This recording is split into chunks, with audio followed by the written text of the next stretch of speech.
Before we begin, I want to thank Alexis Garcia and Jeff Anon for bringing this story idea to life. What you're about to hear isn't fiction. It's a sequence of events so disturbing, so perfectly orchestrated in its aftermath, that it makes you question everything you think you know about coincidence. 5 men went to a basketball game, only 4 bodies were ever found, and the one that was discovered? He'd survived for 8 weeks in a heated cabin stocked with food, and chose to starve instead. This is the story of the Yuba 5, and this is the story of what they saw. Part 1. The world before it ended. Let me tell you about the workshop first, about the ordinary world these 5 men inhabited before it all went wrong. The Gateway Projects workshop sits on a quiet street in Yuba City, California. A squat building with pale yellow walls and windows that catch the afternoon sun. Inside, the smell of wood glue mixes with coffee that's been sitting too long on the burner. There's a radio in the corner, usually tuned to the local station, playing hits that are already a few years old by late winter of '78. This is where Jack Madruga, Jack Hewitt, Ted Wire, William Sterling and Gary Mathias spend their weekdays. They're part of a program for adults with developmental disabilities, though Gary's situation is different. His challenges are psychiatric rather than developmental, a consequence of his time in the service. But here, in this workshop, they found something that matters to all of them. Basketball. Not just watching it. Playing it. They're part of a Special Olympics team, and they're good. They practice twice a week after workshop hours, running drills in a gymnasium that echoes with squeaking sneakers and the sharp sound of the ball hitting hardwood. They've developed plays, strategies, an actual team dynamic, and tomorrow, February 25th, they have a game that could qualify them for something bigger. Jack Madruga takes the team seriously. At 30, he's the one who organises rides, who makes sure everyone knows the schedule.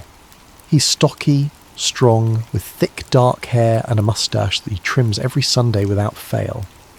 His Mercury Montego is his pride, a turquoise and white beauty that he washes every weekend, checks the oil weekly, treats like it's worth twice what he paid for it. He wears an army surplus jacket that's seen better days, but he keeps the Mercury pristine. People who know Jack say he's meticulous to the point of obsession. He doesn't just plan things once, he plans them twice, 3 times. He's the type who checks the gas gauge before going 2 miles down the road. He knows every street in Yuba City, every shortcut, every traffic light's timing. Getting lost isn't something Jack Madruga does. Jack Hewitt at 44 is the oldest. He's thin, weathered, with hands that shake slightly when he's tired. He doesn't talk much, but when he does, people listen. There's a gravity to him, a steadiness that the others find comforting. He lives with his mother in a small house with a garden she tends obsessively. Every morning Jack Hewitt kisses her cheek before leaving for the workshop. Every evening he tells her about his day in careful, measured sentences. He has a flannel shirt he wears constantly, green and brown plaid, with a button missing from the left pocket. His mother has offered to sew a new button on 12 times, but Jack won't let her. He likes it the way it is. He fidgets with that empty buttonhole when he's thinking, rolling the fabric between his fingers. Ted Wire towers over the others at 6 feet tall, though his height makes him self-conscious rather than confident. He hunches slightly when he walks, as if apologising for taking up space. But on the basketball court something changes. He stands straight, moves with unexpected grace, has a hook shot that surprises everyone who sees it for the first time. Ted lives in a care facility but spends his weekends with his parents. His mother packs his lunches every Monday morning, careful sandwiches wrapped in wax paper, an apple, cookies in a small paper bag. Ted saves the cookies for last, eats them slowly, makes them last. He's gentle with everyone, apologises even when he's done nothing wrong, and has never, in anyone's memory, raised his voice in anger. William Sterling wears thick-framed glasses that magnify his eyes slightly, giving him a perpetually startled expression. He's 31, thin, with hair that refuses to lay flat no matter how much water he uses. He collects newspapers, reads every article, remembers details that surprise people. He can tell you the weather forecast from 3 weeks ago, the score of a game from last month, the exact words someone said in passing. William lives with his family and has a younger sister who calls him Willie, despite his protests. He writes letters to relatives he's never met, careful, cursive on lined paper, telling them about his basketball team, about the workshop, about his life. Most of these letters go unsent, but he keeps writing them anyway, filing them in a box under his bed. And then there's Gary Mathias, 25 years old, thin and wiry, with eyes that don't settle on anything for long. Gary is different from the others, and everyone knows it. He's Army, served in Germany, came back changed. He'd been diagnosed with schizophrenia, spent time in a Veterans Administration hospital, been stabilised on medication that he takes religiously. Gary is the one who taught the others their defensive strategy. He's the one who can read a game 3 plays ahead, who sees patterns others miss.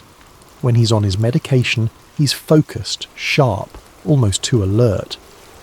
There's a military precision to the way he moves, the way he speaks.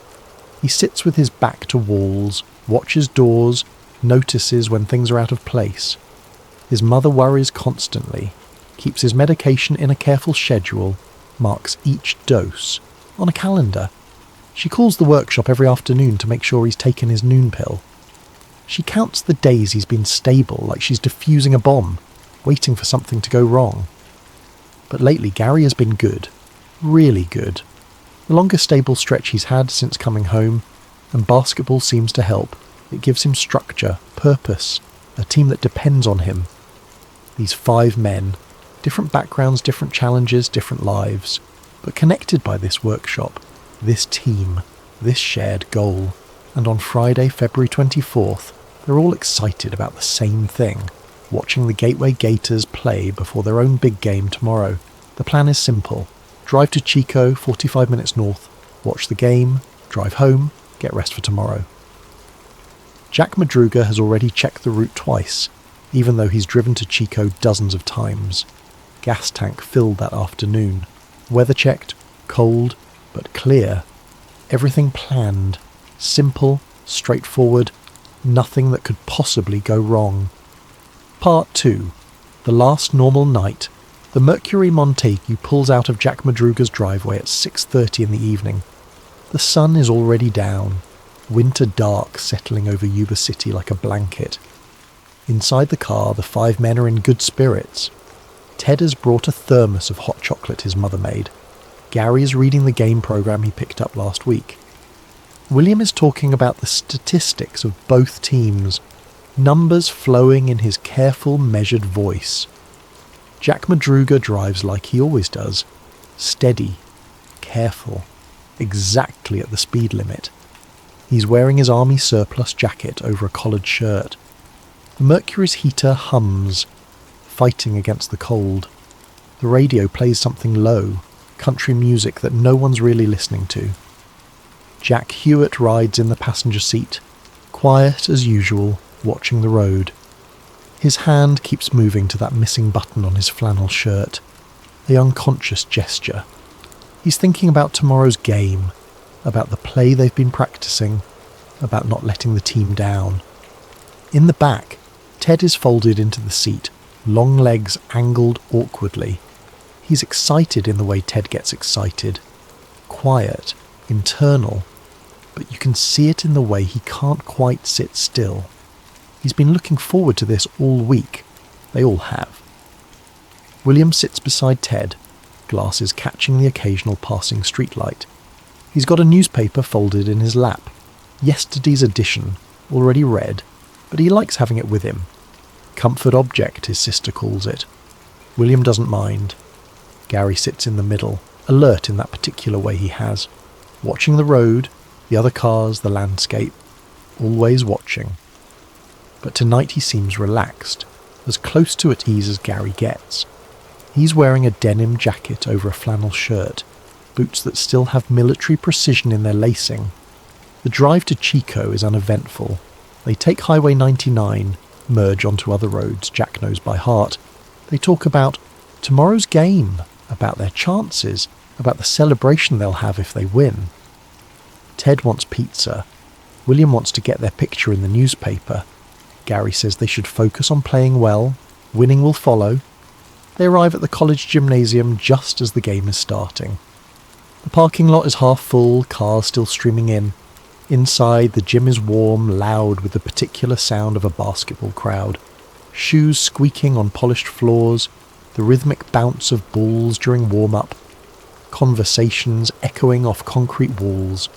The 5 men find seats together in the bleachers, about halfway up.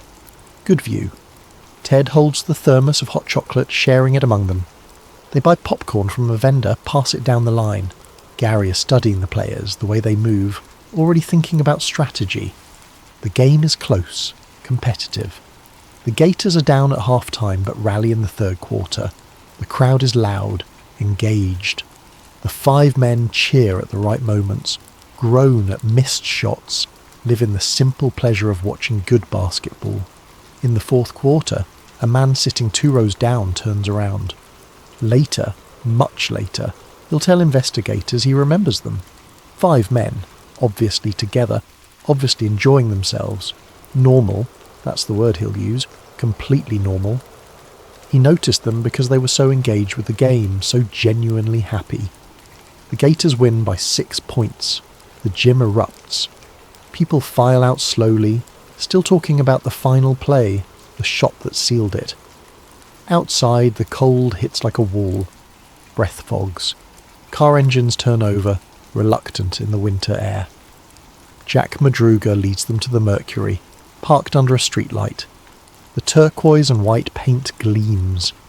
He unlocks the doors, no central locking, you have to do each one individually, and they pile in. Same configuration as before. Jack driving, Jack Hewitt in the passenger seat, 3 in the back. But before they head home, there's one stop to make. A little market on the edge of Chico, the kind of place that's seen better days but stays open late. The neon sign flickers, half the letters out, but you can still read market if you know what you're looking for. Inside, fluorescent lights hum overhead. The cashier is young, barely 20, reading a magazine at the counter. Security cameras record in grainy black and white, the kind of footage that will be studied frame by frame in the weeks to come. Ted heads to the dairy section, picks up milk. He also grabs snacks, chips, candy bars, the kind of things his mother usually doesn't let him buy. Tonight feels like a celebration. Tomorrow's game is important. He deserves a treat. Jack Madruga buys cigarettes, a pack of Marlboros. He doesn't smoke much, but he likes having them. Gary picks up a Coke from the cooler. William browses the magazine rack, not buying, just looking. Jack Hewitt stands near the door, patient, ready to leave. They pay. The cashier will remember them later when investigators come asking. She'll say they seemed happy, normal, laughing about something. One of them, she thinks it was the tall one, made a joke about the game. They were in no hurry, in no distress, showed no signs that anything was wrong. The receipt timestamp reads 10:47 in the evening. They leave. The door chimes as they exit. Security footage shows all 5 climbing back into the Mercury. Jack starts the engine. The tail lights glow red as he backs out of the parking space. This is the last time anyone who knows them sees the Yuba 5 alive. The Mercury turns onto the road heading south, back toward Yuba City, back toward home, back toward the game tomorrow that they've been practicing for, talking about, anticipating for weeks. Somewhere between that market and home, something happens. Something that makes Jack Madruga careful, meticulous, plan. Everything twice Jack Madruga, turn his car around and drive 70 miles in the exact opposite direction. Not 5 miles, not 10, 70. Into the mountains, into the snow, into the wilderness. And whatever that something is, it's important enough that military helicopters will be searching the area before anyone even knows these 5 men are missing. Part 3. The families who knew something was wrong. Saturday morning, February 25th. The day of the big game. Jack Madruga's mother wakes up early, makes coffee, starts preparing breakfast. Jack is usually up by 7, even on weekends. He likes routine, but 7 passes, then 8, and his bedroom door stays closed. She knocks. No answer. Opens the door. Bed not slept in. Car not in the driveway. She tells herself not to panic. Maybe he stayed at Jack Hewitt's house. Maybe they stayed up late talking about the game, but Jack would have called. Jack always calls. By 9 in the morning, she's on the phone with Jack Hewitt's mother. Is Jack there? Did the boys stay at your place? No, Jack didn't come home either. I've been calling around. The conversation is short, clipped with rising panic. 2 mothers who know their sons, who know their habits, who know that something is wrong. Ted Wyer's parents receive a call from the care facility at 8:30. Ted didn't return last night. Is he with them? No. Do they know where he might be? William Sterling's family realises something's wrong around the same time. William's sister goes to his room to wake him for breakfast, finds his bed untouched. She tells their mother, who immediately thinks of the basketball game. Were they in an accident? Gary Mathias's mother has been awake since midnight. She knows Gary's medication schedule down to the minute. She knows when he should have taken his evening dose. When midnight passed and he wasn't home, she started calling hospitals. By 10 in the morning, all 5 families are in contact. The boys went to the game together. None of them came home. None of them have called. This isn't like them. This isn't something they would do. At 11 o'clock, Jack Madruga's mother calls the police. The officer who takes the report is patient but not particularly concerned. 5 adult men out late after a basketball game. Probably stopped somewhere. Probably lost track of time. Give it a few more hours. But the families know better. These aren't typical adults. They have routines, schedules, people who track them. Jack Madruga doesn't just lose track of time. Ted Wyer doesn't stay out all night without calling. Gary Mathias has medication he needs to take on schedule or things go bad quickly. By noon, the families are frantic. By 1 o'clock, they're gathered at the Madruga house, comparing notes, trying to piece together what happened. They know the boys went to Chico. They know they were supposed to come home. They know the Mercury Montego, turquoise and white, distinctive, impossible to miss. By 2 o'clock, the Special Olympics game happens without them. Their team forfeits. Coaches are confused, concerned. These boys wouldn't miss this. Something is very wrong. Sunday morning, the police begin a more serious search. They contact Chico authorities. They check hospitals, accident reports. Nothing. The Mercury Montego hasn't been spotted anywhere between Chico and Yuba City. The families organise their own search party. Friends, neighbours, people from the workshop. They drive the route between Chico and Yuba City, looking for any sign of the car, of the boys. They check rest stops, gas stations, anywhere the Mercury might have pulled over. Nothing. It's as if the 5 men simply vanished. Days pass. Then a week. The story makes local news. 5 men with developmental disabilities missing after a basketball game. The Mercury Montego description is broadcast. Tips come in. None of them lead anywhere. Someone thought they saw the car in Sacramento. Someone else in Redding. All dead ends. The families sleep in shifts, waiting by phones. Gary's mother has stopped sleeping entirely. Her son needs his medication. Every day that passes is a day his stability deteriorates. A day closer to crisis. Ted's mother has made his favourite meal 3 nights in a row, each time thinking tonight he'll come home. Jack Madruga's mother has cleaned his car keys spot on the hook by the door compulsively, waiting for him to hang them there. 2 weeks pass, the search expands. Volunteers comb areas further out. The story spreads beyond local news. 5 men vanished. A mystery that makes no sense. And then, in late March, a Forest Service worker doing routine road maintenance spots something that doesn't belong on Rogers Cow Camp Road. A turquoise and white Mercury Montego, sitting abandoned in the snow. Part 4. The road that doesn't make mistakes. Rogers Cow Camp Road isn't on any of the maps found in Jack Madruga's car.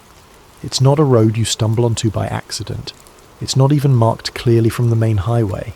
You have to know it's there to find it. Let me paint you a picture of this place.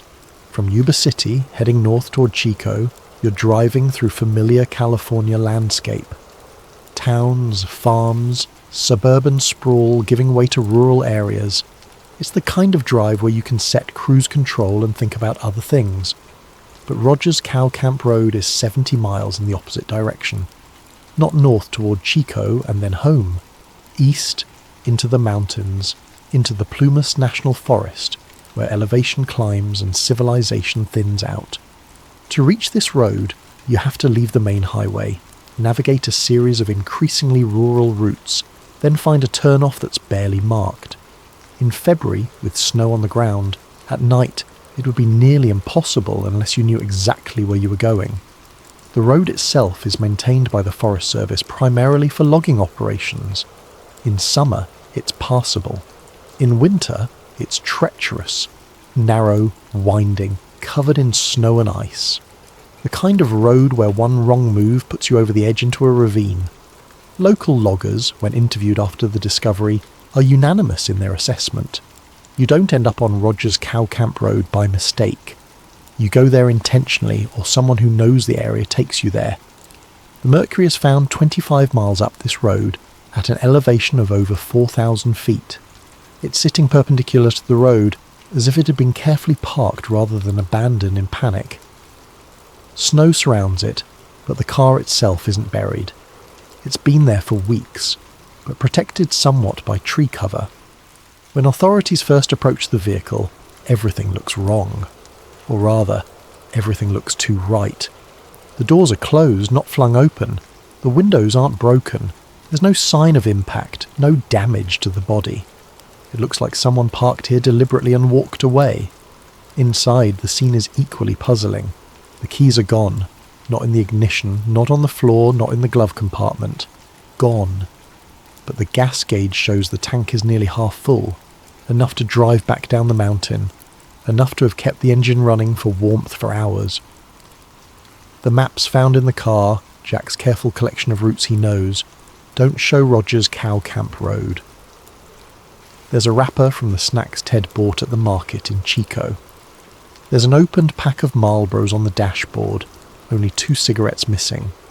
There's a thermos cap, Ted's hot chocolate thermos, but the thermos itself is gone. What they don't find is any indication of why they're here. No note, no clue, no explanation. The car simply sits there, abandoned but not destroyed, used but not abused, as if the 5 men calmly got out and walked away into the freezing mountain night. But here's the detail that makes investigators stop, that makes the lead detective reviewing the scene squint at his notes and shake his head. Local residents report military helicopters in this area on February 25th, the day after the 5 men disappeared, before the families even filed complete missing persons reports, before anyone knew to search this area. Not civilian helicopters, not search and rescue.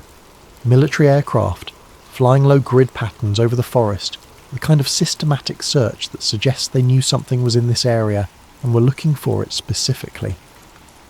One resident, a retired logger living in a cabin 12 miles from where the Mercury was found, will tell authorities he saw 3 helicopters on the morning of the 25th. Dark-coloured, no visible markings, flying patterns that seemed coordinated, professional. He thought it was strange. Military exercises don't usually happen in this part of the forest, but didn't think much more about it.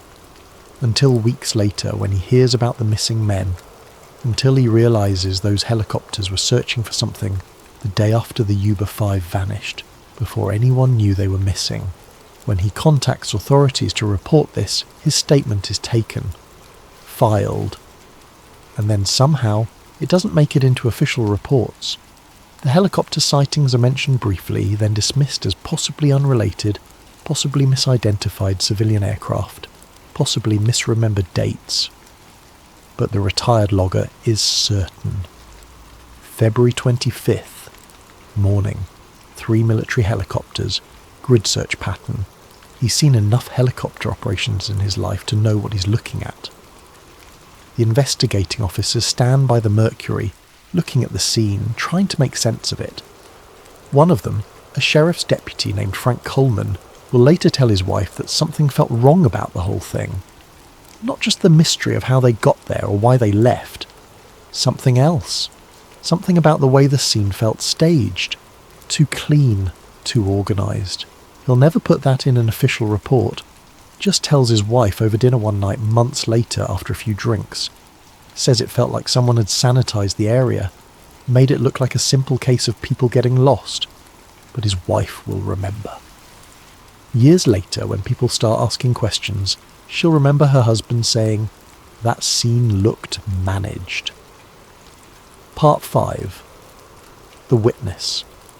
They tried to ignore Joseph Shones is 55 years old, a maintenance supervisor from Montague, California. He's got a heart condition, angina, controlled with medication and careful lifestyle. He knows his limits, knows when to push and when to rest. On the night of February 24th, Joseph is driving home from a trip to visit his mother in a neighbouring county. It's late, cold, and he's tired, but feeling fine. He's taking back roads because they're faster at this time of night, fewer trucks to deal with. Around 11 o'clock his car starts making a noise it shouldn't, that grinding sound that means something's about to give out. He manages to pull over before the engine dies completely. He's on a rural road, forest on both sides, the kind of dark that only exists away from cities. Joseph sits in his car for a few minutes trying to decide what to do. He's got a flashlight, but he's not a mechanic. He's 20 miles from anywhere, and his heart condition means he shouldn't be walking long distances. He's also acutely aware that the stress of this situation could trigger an episode. He gets out of the car, breath fogging in the cold, and starts walking. There's got to be a house somewhere nearby, someone with a phone. He can call for help, wait in the warmth while someone comes. That's when the chest pain starts. Not severe, but present. The warning sign he's been trained to recognise. He slows down, breathing carefully, and that's when he sees the lights. Through the trees, maybe a quarter-mile away, maybe closer. It's hard to judge distance in the dark. He sees flashlights. Multiple flashlights, moving in patterns. Joseph stops, watching. The lights move in what seems like deliberate sequences. Short bursts, long bursts, sweeping arcs. It reminds him of something, but he can't quite place it. Communication. The lights are communicating. He moves closer, careful not to trigger his angina further. Through the trees he can make out a vehicle, turquoise and white, distinctive even in the limited light. And around the vehicle, figures. He counts them. 7 men. Some of them seem to be gesturing, pointing. 2 of them, he's pretty sure it's 2, though the distance and darkness make it hard to be certain, are wearing dark clothing, jackets that look official somehow. These 2 seem to be directing the others. The flashlight signals continue. Joseph watches, confused. What are these people doing out here? Why the signals? Why this remote location? He tries to call out, but his voice doesn't carry. The chest pain is getting worse. He knows he needs to find help now for himself. He tears his attention away from the lights and continues walking, slower now, each step measured. 10 minutes later, he finds a Forest Service trailer, unoccupied, but with a small maintenance shed nearby. He bangs on the shed door. An off-duty ranger responds, sees Joseph's condition, and immediately gets him to a hospital. At the hospital, Joseph is treated for a mild cardiac episode. Stress-induced angina, not a full heart attack, but serious enough. He's kept overnight for observation. He's fuzzy on some details, understandably. Cardiac episodes can affect memory and perception. But he's very clear on certain things. The date, February 24th. The time, around 11:15 to 11:30. The location, a rural road near Rogers Cow Camp Road. The car, turquoise and white. The men, 7, not 5. The flashlights, moving in patterns like signals. When Joseph hears about the missing men several days later, 5 men in a turquoise and white Mercury Montego vanished after a basketball game, he immediately contacts authorities. He tells his story to a deputy who takes careful notes. Joseph is a credible witness. Employed, stable, no history of mental health issues, no reason to fabricate. His cardiac event is documented, proves he was in the area. His timeline matches up with when the 5 men would have been driving. The deputy files the report. Joseph's statement goes into the case file, and then something strange happens. When the investigation summary is compiled, Joseph Shons's testimony is barely mentioned. 1 paragraph, maybe 2. His citing of 7 men instead of 5 is attributed to possible confusion from his medical episode. The flashlight signals are dismissed as misperception, ordinary flashlight use interpreted as patterns by a stressed observer. Joseph is confused by this. He's offered to testify, to make another statement, to be interviewed again. He knows what he saw, 7 men, 2 in dark clothing directing the others, flashlight signals that looked coordinated, deliberate, but nobody calls him back. When he tries to contact the investigating officer again, he's told politely that they have his statement and will be in touch if needed. He never hears from them again. Years later, when researchers and true crime investigators start looking into the Yuba 5 case, Joseph will still be adamant about what he saw. He'll describe those flashlight signals in detail, not random movement, but patterns. 3 short bursts, pause, 2 long arcs, pause, repeat, like someone sending a message, like someone who knew what they were doing, like someone with training. Part 6. The long wait and the cabin that breaks your heart. Spring comes slowly to the mountains. February gives way to March, then April. Snow melts in patches, revealing the brown grass underneath, the winter-killed brush, the secrets that have been frozen for months. Search parties continue through March, but the terrain is brutal. The area around Rogers Cow Camp Road is vast, heavily forested, difficult to navigate even with experienced guides. They're looking for 4 bodies now. Investigators believe the 5 men left the car and died of exposure somewhere in the surrounding forest. Gary Mathias, with his military training, might have lasted longer, might have found shelter, might have survived. But without his medication, his condition would deteriorate rapidly. The search expands based on how far someone might walk in deteriorating mental state. By April, the official search is scaled back. The families haven't given up.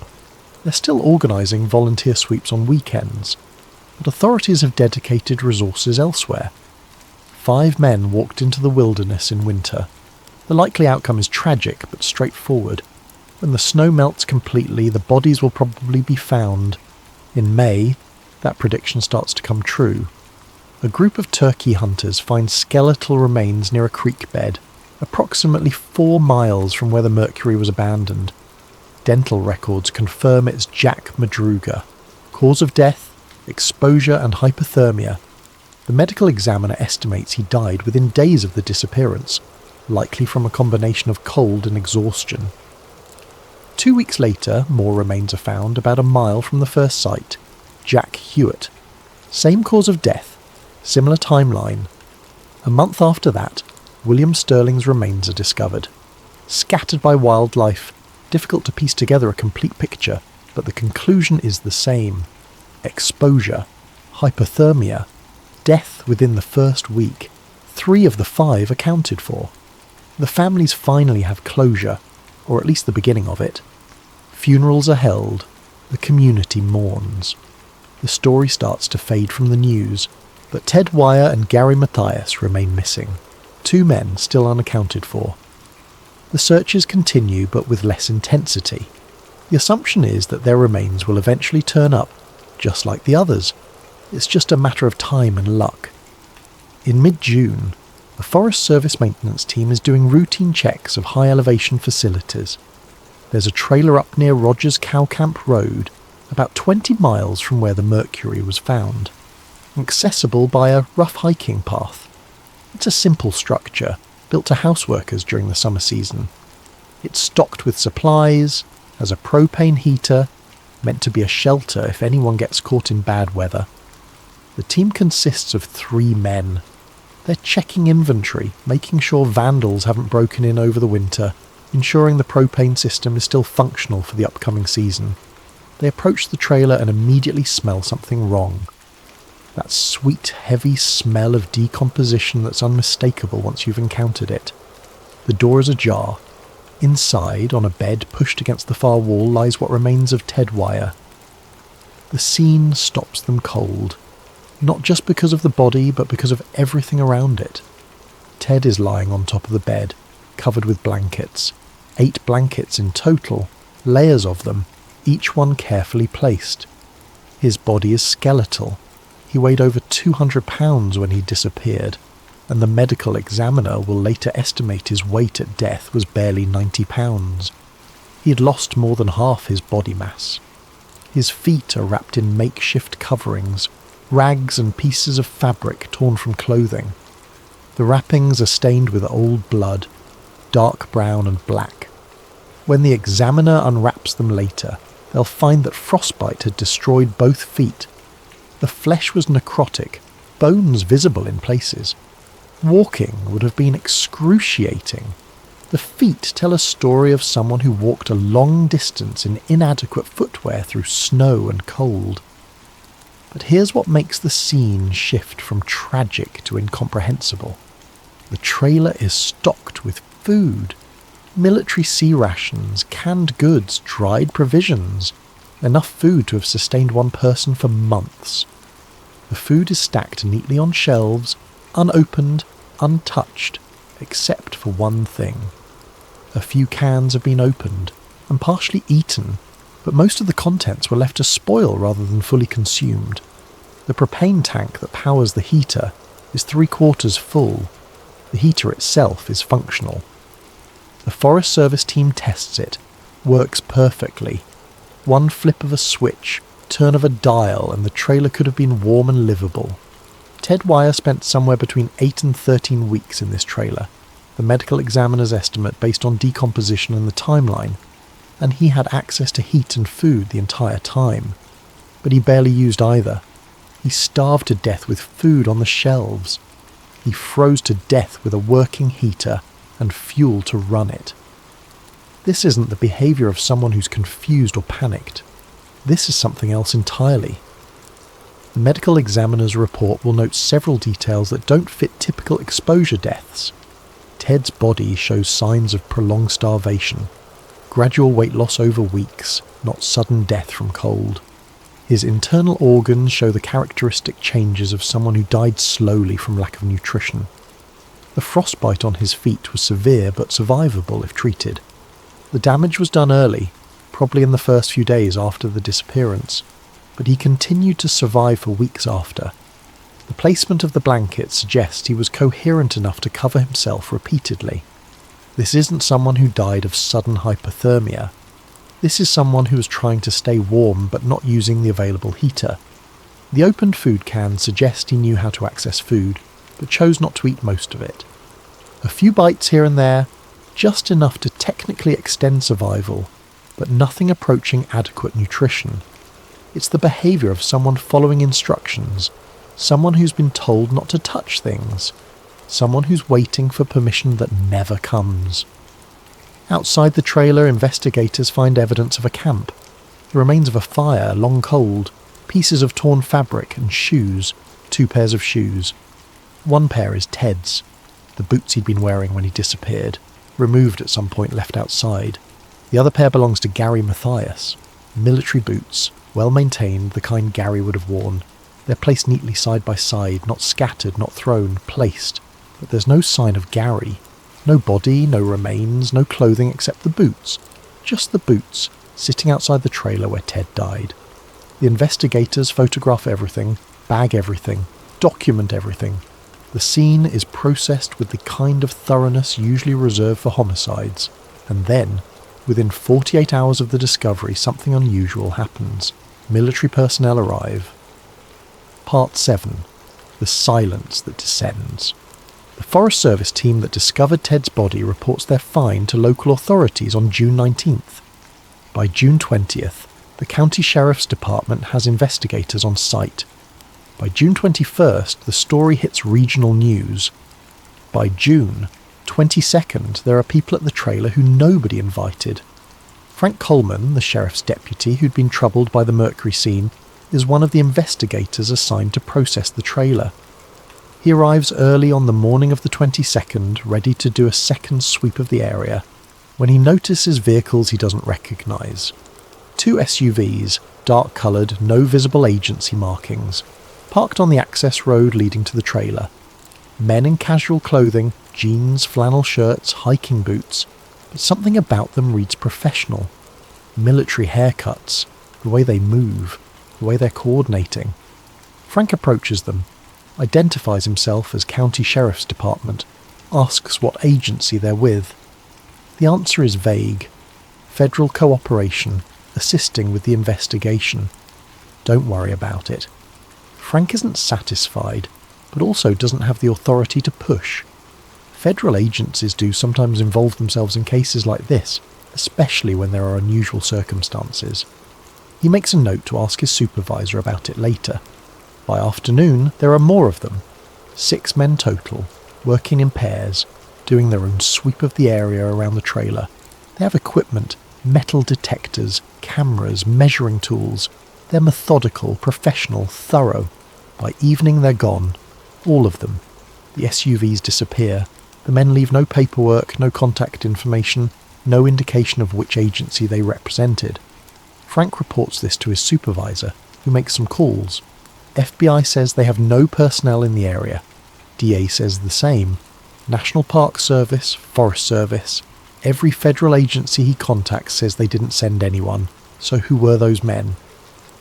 The question gets filed away. Unsolved mysteries within the mystery. Just another strange detail in a case full of them. But then other things start happening. Small things. Weird things. The FBI, which had opened a file on the Yuba 5 case due to the unusual circumstances, suddenly closes it. Not gradually. Not after months of investigation. Within 3 weeks of Ted's body being discovered, the FBI file is closed. The official reason: no federal jurisdiction, no evidence of federal crime. A researcher trying to access case files years later will discover that the FBI file is strangely thin. A few pages of initial reports, then nothing. For a case that had national attention, that had families pushing for answers, that had multiple unusual elements, the federal file is almost non-existent. Local newspaper reporters start encountering resistance. A journalist from the Sacramento Bee who'd been following the story tries to get interview with the lead investigator. Suddenly he's not returning calls. Suddenly the department spokesman says all questions have to go through official channels. Suddenly there's talk of not interfering with an ongoing investigation, even though the investigation is effectively over. The families are told the conclusion. The 5 men got lost. They panicked. They abandoned their car for reasons that remain unclear. 3 died of exposure quickly. Ted made it to the trailer, but, disoriented and suffering from frostbite, was unable to properly use the resources available. Tragic accident. Case closed. But the families know their sons, know their capabilities, know that got lost doesn't explain 70 miles in the wrong direction, know that panicked doesn't explain a carefully parked car with gas in the tank. Gary Mathias's mother is the most persistent. She demands to know why her son's boots were at the trailer but no body was found. She demands to know why military helicopters were in the area before the men were reported missing. She demands to know why Joseph Shones' testimony about 7 men was dismissed. She gets polite answers that don't answer anything. Gets sympathy but not information. Gets told that the investigation did everything possible, that sometimes mysteries remain mysteries. Within a year, the Yuba 5 case is filed away. The families hold memorial services for all 5 men, even though Gary's body was never recovered. Life moves on because it has to. But people remember locals who saw the helicopters, the retired logger who reported military aircraft, Joseph Shones, who knows he saw 7 men, not 5. Frank Coleman, who never forgot those unmarked SUVs, and the men who wouldn't identify their agency. And buried in case files, in evidence boxes, in photographs that few people ever see, are details that don't add up. Military rations in a Forest Service trailer that should only have civilian supplies. Boots placed neatly outside, not scattered. A man who starved with food available, froze with heat available, waited with no reason to wait. Flashlight signals seen hours before anyone knew to search. Federal presence that appeared and disappeared like smoke. And 5 men who drove 70 miles into the wilderness for no reason anyone can explain, on a road nobody finds by accident, towards something nobody will talk about. Part 8. The patterns in the silence. Let's talk about what we know, not what we suspect, not what we theorise, but what is documented fact. Fact. 5 men attended a basketball game and stopped for snacks. Their behaviour was completely normal. They were excited about tomorrow's game. Fact. These men then drove 70 miles in the opposite direction of home, up a logging road that locals say you cannot find by accident. Fact. Their car was found with gas in the tank. No damage, no signs of struggle. Keys missing. Parked rather than abandoned in panic. Fact. Military helicopters were seen in the area on February 25th, before the men were reported missing, before anyone knew there was a problem. Fact. A credible witness saw 7 men, not 5, with flashlight signals on the night the men disappeared. Fact. Ted Wire survived for 8 to 13 weeks in a shelter stocked with food and equipped with heat, using neither adequately, and died of starvation and exposure. Fact. Gary Mathias, the only one with military training, was never found despite his boots being at the trailer with Ted. Fact.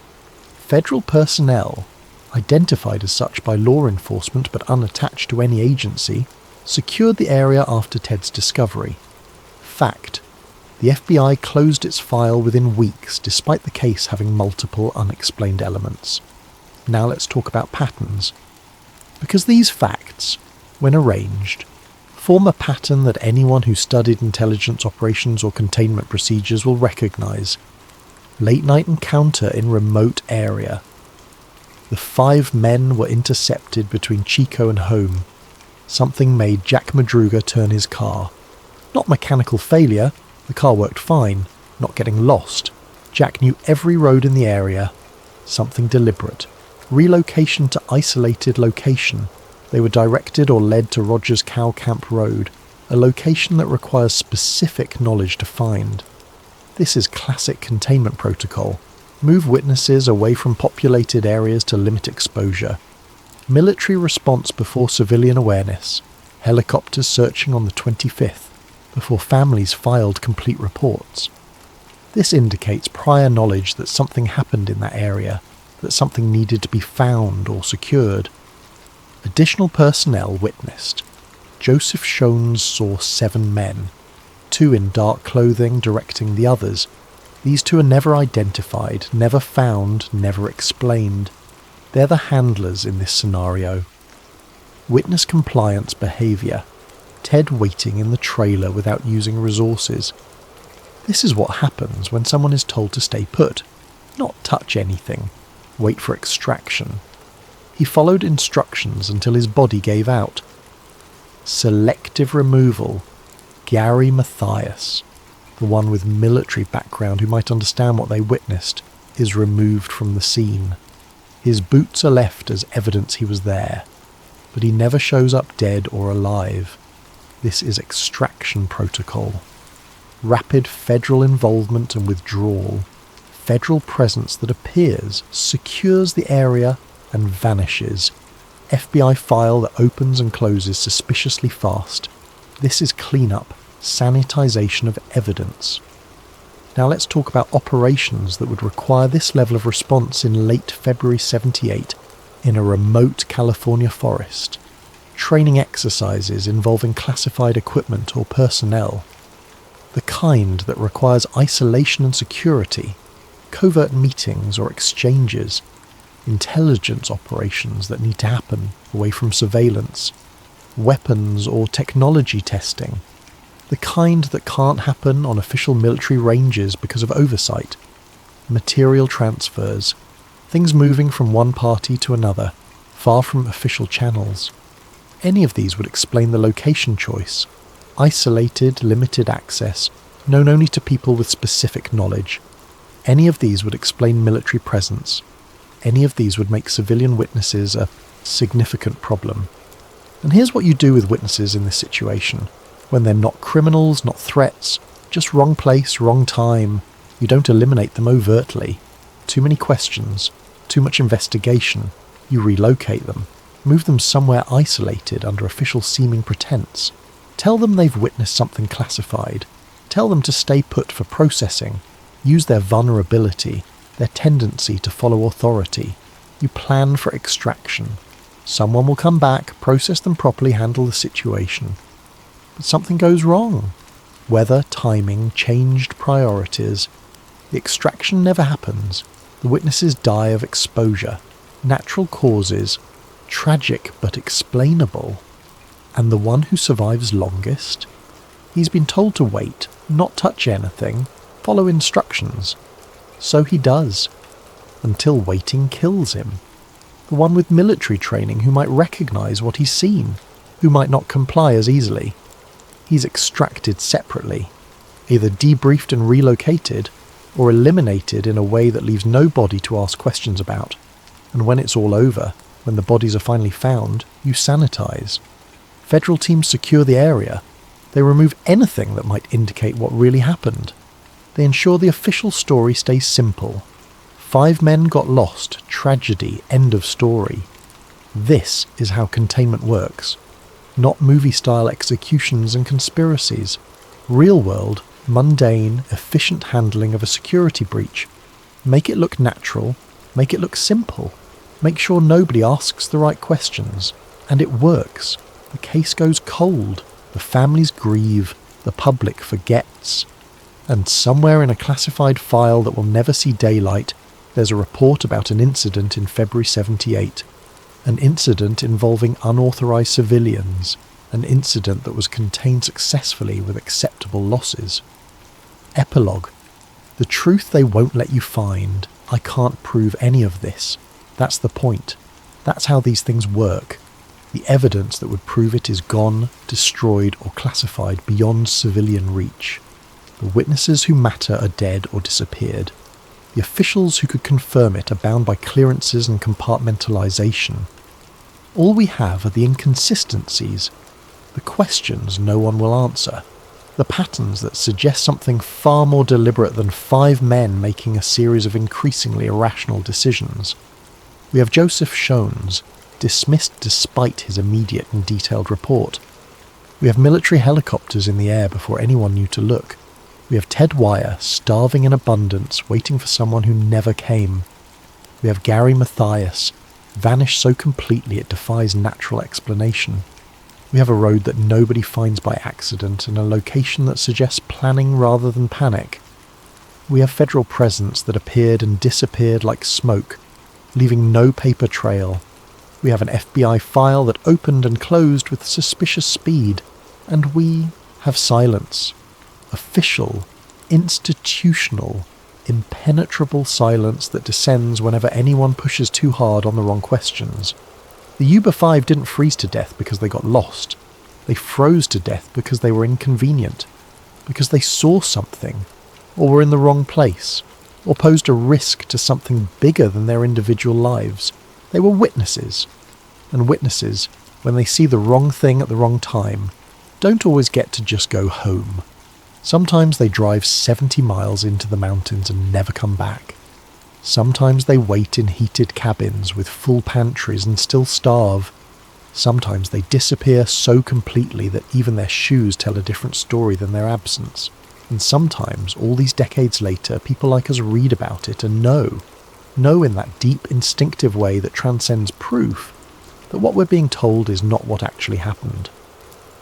The Yuba 5 saw something they shouldn't have seen, and everything that came after was about making sure they never told anyone what that was. That's not a tragedy. That's a solution.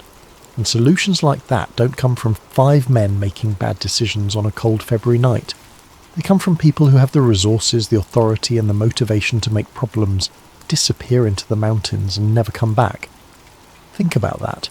Next time you hear about an unexplained disappearance in an isolated area, think about the speed of the response, the quality of the investigation, the neatness of the conclusion. Think about who benefits from the story being simple. Who needs it to be just an accident, just bad luck, just another mystery we'll never solve? Because sometimes the mystery is the cover, and sometimes the cover is all we're ever allowed to see. The Yuba 5 deserved to come home that night. They deserved to tell their story. Instead, their story became their ending. And whoever wrote that ending is still out there, comfortable in the knowledge that silence, when properly maintained, is indistinguishable from truth. Thank you again to Alexis Garcia and Jeff Anon for this story idea. Sometimes the most terrifying stories are the ones where we'll never know the full truth. Sometimes all we can do is look at the pieces that don't fit and understand that they don't fit for a reason. The Yuba 5 knew that reason. For a few hours on a cold February night, they knew exactly why the pieces didn't fit, and that knowledge is why they never made it home. What if the most dangerous secrets aren't hidden in classified files, but buried in plain sight, in the footnotes of forgotten academic papers? What if the government's most classified unit wasn't studying aliens at all, but something far more terrifying? Something that's been manipulating human belief since the dawn of civilization itself.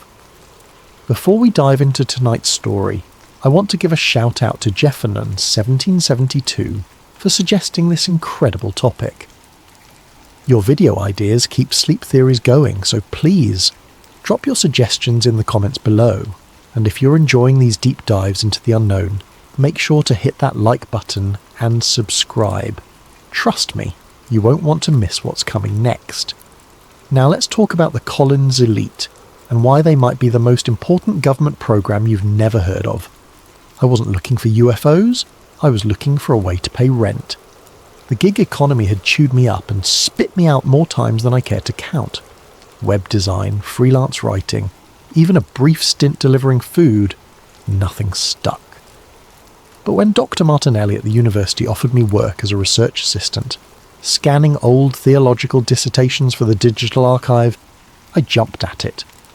$25 an hour to sit in a quiet library basement, copying dusty Latin passages and obscure biblical references that nobody had touched in decades. It wasn't glamorous, but it paid the bills.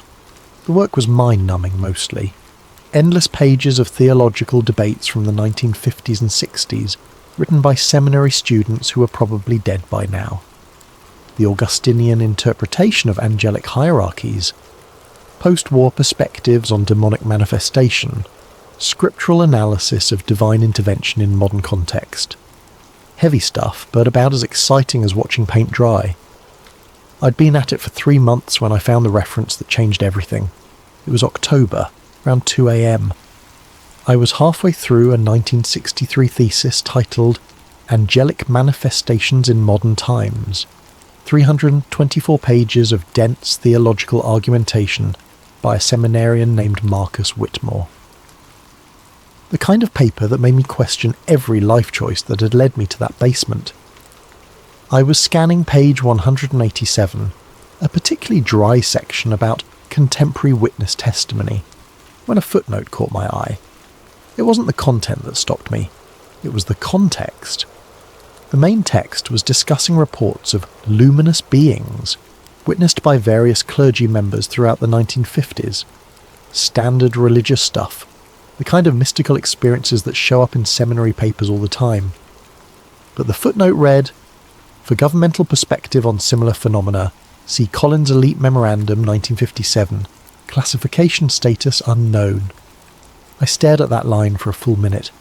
It was cited like a real source, with the matter-of-fact tone of academic reference.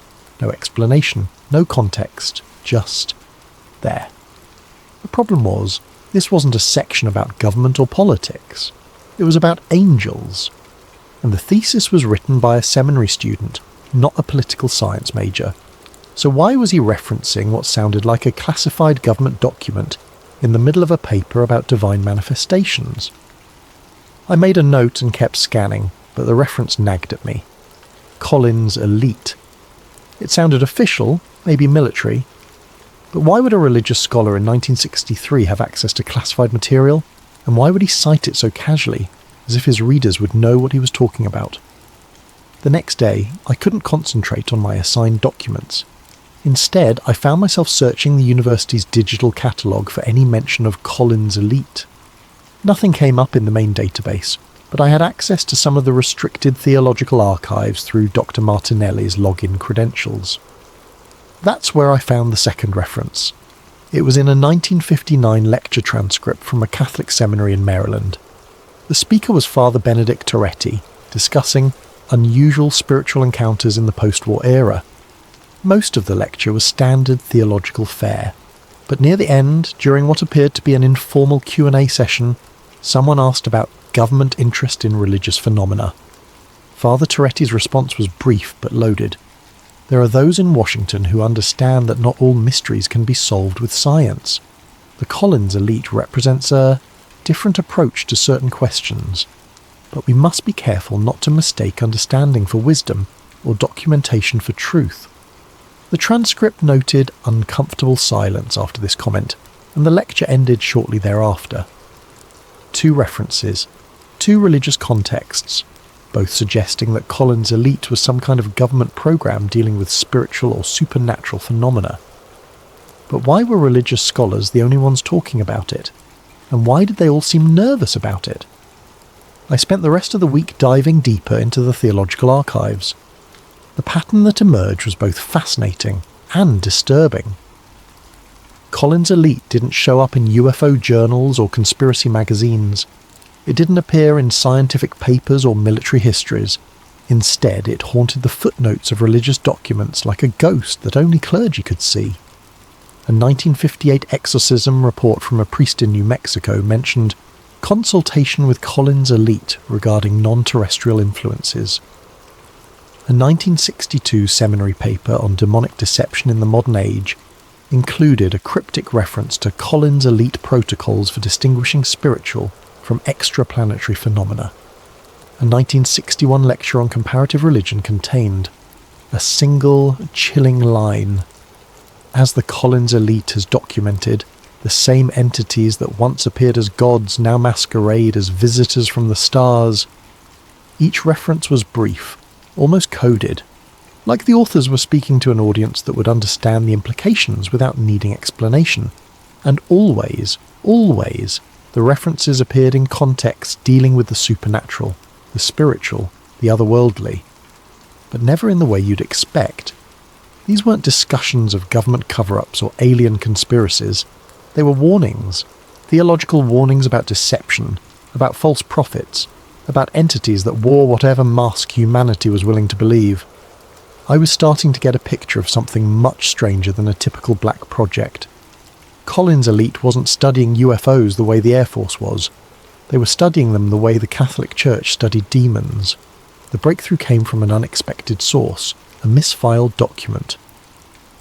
I was scanning a collection of 1964 seminary papers when I found something that didn't belong. Mixed in with discussions of Vatican II reforms and modern catechism was a single-page document that looked nothing like the others. It was typed on official letterhead, something called Interdenominational Council on Anomalous Phenomena, and dated March 15th, 1959. The document was brief. Memo. Regarding recent Collins Elite Briefing 2, member institutions from Council Secretary following last week's presentation by Dr. Edward Collins regarding non-corporeal intelligence manifestations. The Council recommends the following protocols for clergy encountering anomalous phenomena. Do not assume extraterrestrial origin 2. Apply traditional discernment practices 3. Document all encounters per Collins Elite Guidelines 4. Report suspected deception campaigns immediately.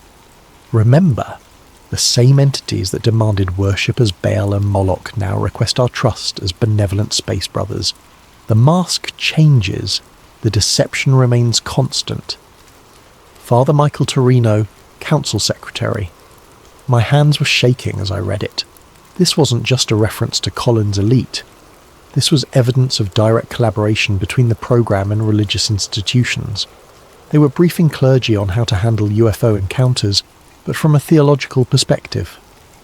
And that last paragraph, it was suggesting that UFO entities weren't aliens at all. They were something much older and more dangerous, masquerading as extraterrestrials just as they had once masqueraded as ancient gods. I photographed the document with my phone and started digging into this interdenominational council. What I found made my blood run cold. The Interdenominational Council on Anomalous Phenomena existed from 1957 to 1969, according to what little I could find. Its membership included representatives from major Christian denominations, Jewish religious authorities, and even some Islamic scholars. The council was supposedly formed to coordinate religious response to unusual phenomena in the post-war era. That was the official line anyway. The reality appeared to be much more specific. I found meeting minutes from 1958 that discussed the Collins Elite presentation on entity communication patterns. A 1960 report mentioned successful implementation of Collins Elite discernment protocols in 17 states. A 1962 memorandum warned of increased entity activity coinciding with popular UFO narratives. The council wasn't just studying religious phenomena in general. They were specifically focused on what they called entity encounters, and they were working directly with Collins Elite to develop responses. The most disturbing document I found was a 1961 report titled Spiritual Warfare in the Space Age. It outlined what the Council believed to be a deliberate deception campaign by non-human entities. Historical analysis suggests consistent behavioural patterns across millennia. Entities appearing as divine beings in ancient times demanded worship, sacrifice, and absolute obedience. Modern manifestations as space visitors request trust, cooperation, and technological exchange. The underlying objective, human subjugation, remains unchanged. The report went on to detail specific cases where UFO contactees had reported entities claiming to be from various star systems, but whose messages contained elements identical to ancient religious texts describing demonic deception. According to the Council's analysis, the entities were running the same con they'd always run. They just updated their costumes for each era. As I dug deeper into the Council's documents, I started to notice something unsettling. My research wasn't going unnoticed. It started small. Dr. Martinelli mentioned that someone had been asking about my work. Just routine monitoring, he said, but he looked uncomfortable about it. Then I noticed that some of the documents I'd photographed were being moved to different sections of the archive. Files that had been easily accessible suddenly required special permission to view. The final warning came on a Tuesday night in November. I was alone in the archive basement scanning a particularly interesting 1963 document about Collins Elite Field Operations, when my computer screen flickered. The document disappeared, replaced by a simple text message. "Stop looking, they're not what you think." I stared at the screen, heart pounding. Someone was monitoring my research in real time. Someone with access to the university's network, and probably a lot more than that. I should have stopped then. Any reasonable person would have backed off, found a different job, maybe moved to a different city. But I wasn't reasonable anymore. I was obsessed, and besides, whoever was watching had just confirmed that I was onto something real. I replied by typing into the same text box that had appeared on my screen. "Then what are they?" The response came immediately. "They've worn every mask we've ever worshipped." The screen flickered again and the message disappeared. But the implication was crystal clear. Collins Elite wasn't just studying UFO entities. They'd concluded that these entities were the same beings that had manipulated human religious belief throughout history. Ancient gods, modern aliens, same entities, different costumes. After the warning, access to documents became nearly impossible. Files went missing. Archives were suddenly under renovation. Dr. Martinelli stopped returning my emails. It was clear that my research had triggered some kind of response from whoever wanted Collins Elite to remain buried, but I'd already seen enough to piece together the broad outline of their doctrine. Collins Elite appeared to be a small classified unit within the US government that approached the UFO phenomenon from a religious rather than scientific perspective. Based on the scattered evidence I'd found, their core beliefs seemed to be UFO entities were not extraterrestrial visitors. They were the same non-corporeal beings that had interacted with humans throughout history. These entities had consistently masqueraded as whatever humans were most likely to worship or trust. Their ultimate goal was the spiritual subjugation of humanity. The modern UFO phenomenon was simply their latest deception campaign. The unit apparently worked closely with religious leaders to develop protocols for identifying and resisting entity influence. They studied religious texts not for historical interest, but for tactical intelligence about entity behaviour patterns. They viewed exorcists and clergy as frontline personnel in a spiritual war that most people didn't even know was happening. Most disturbing of all, they seemed to believe they were losing. My research into Collins Elite had taken nearly 6 months, and by December I was running out of leads. The documents had dried up, my access was severely restricted, and I was starting to wonder if I'd ever find anything more concrete than footnotes and oblique references. That's when I decided to look at modern UFO phenomena through the Collins Elite lens. What I found was terrifying in its consistency. Contemporary UFO contactee reports, when examined from a religious perspective, showed the same patterns that Collins Elite had apparently identified in the 1950s. Entities claiming to be from Zeta Reticuli or the Pleiades, but whose messages contained elements identical to ancient Gnostic texts. Space Brothers, preaching salvation through technological advancement, using language that echoed Mesopotamian religious propaganda. Abduction experiences that followed the same psychological patterns as historical demonic possession cases. The modern UFO disclosure movement, viewed through Collins Elite's framework, looked less like a quest for scientific truth and more like the latest phase of an ancient deception campaign. Entities that had once demanded worship as gods now requested trust as benevolent aliens. Same control mechanisms, updated for a scientific age. I started to understand why Collins Elite had worked so closely with religious authorities. If you believe that UFO entities were actually spiritual beings with thousands of years of experience in manipulating human belief systems, then scientists and military analysts were the wrong people to study them. You needed theologians. You needed people who understood the long history of spiritual deception and the psychological mechanisms of faith. You needed people who could recognize the same lie being told with new words. I thought I'd reached the end of my research when I received an unexpected email in January. The sender was listed as archive.recovery@gmail.com, obviously a throwaway account. The message was brief. You've been asking the right questions. Room 847, basement level, manuscript collection. Look behind the Milton volumes. 1 hour only. I almost deleted it. Every instinct told me it was a trap, but the Collins Elite investigation had become an obsession, and I couldn't walk away from what might be my last chance at finding real answers. An hour later, I was in the basement of the manuscript collection, a building I'd never visited before. Room 847 was a cramped storage room filled with old books and filing cabinets.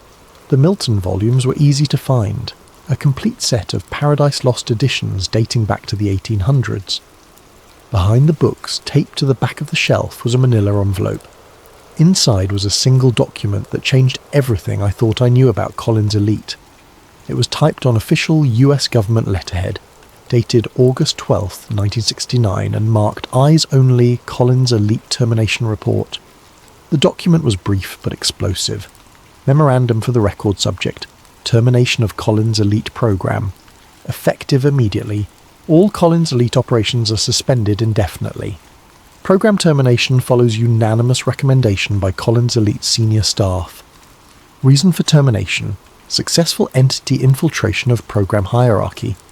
Evidence suggests long-term entity influence over program direction since 1961. Collins Elite conclusions regarding entity nature remain valid.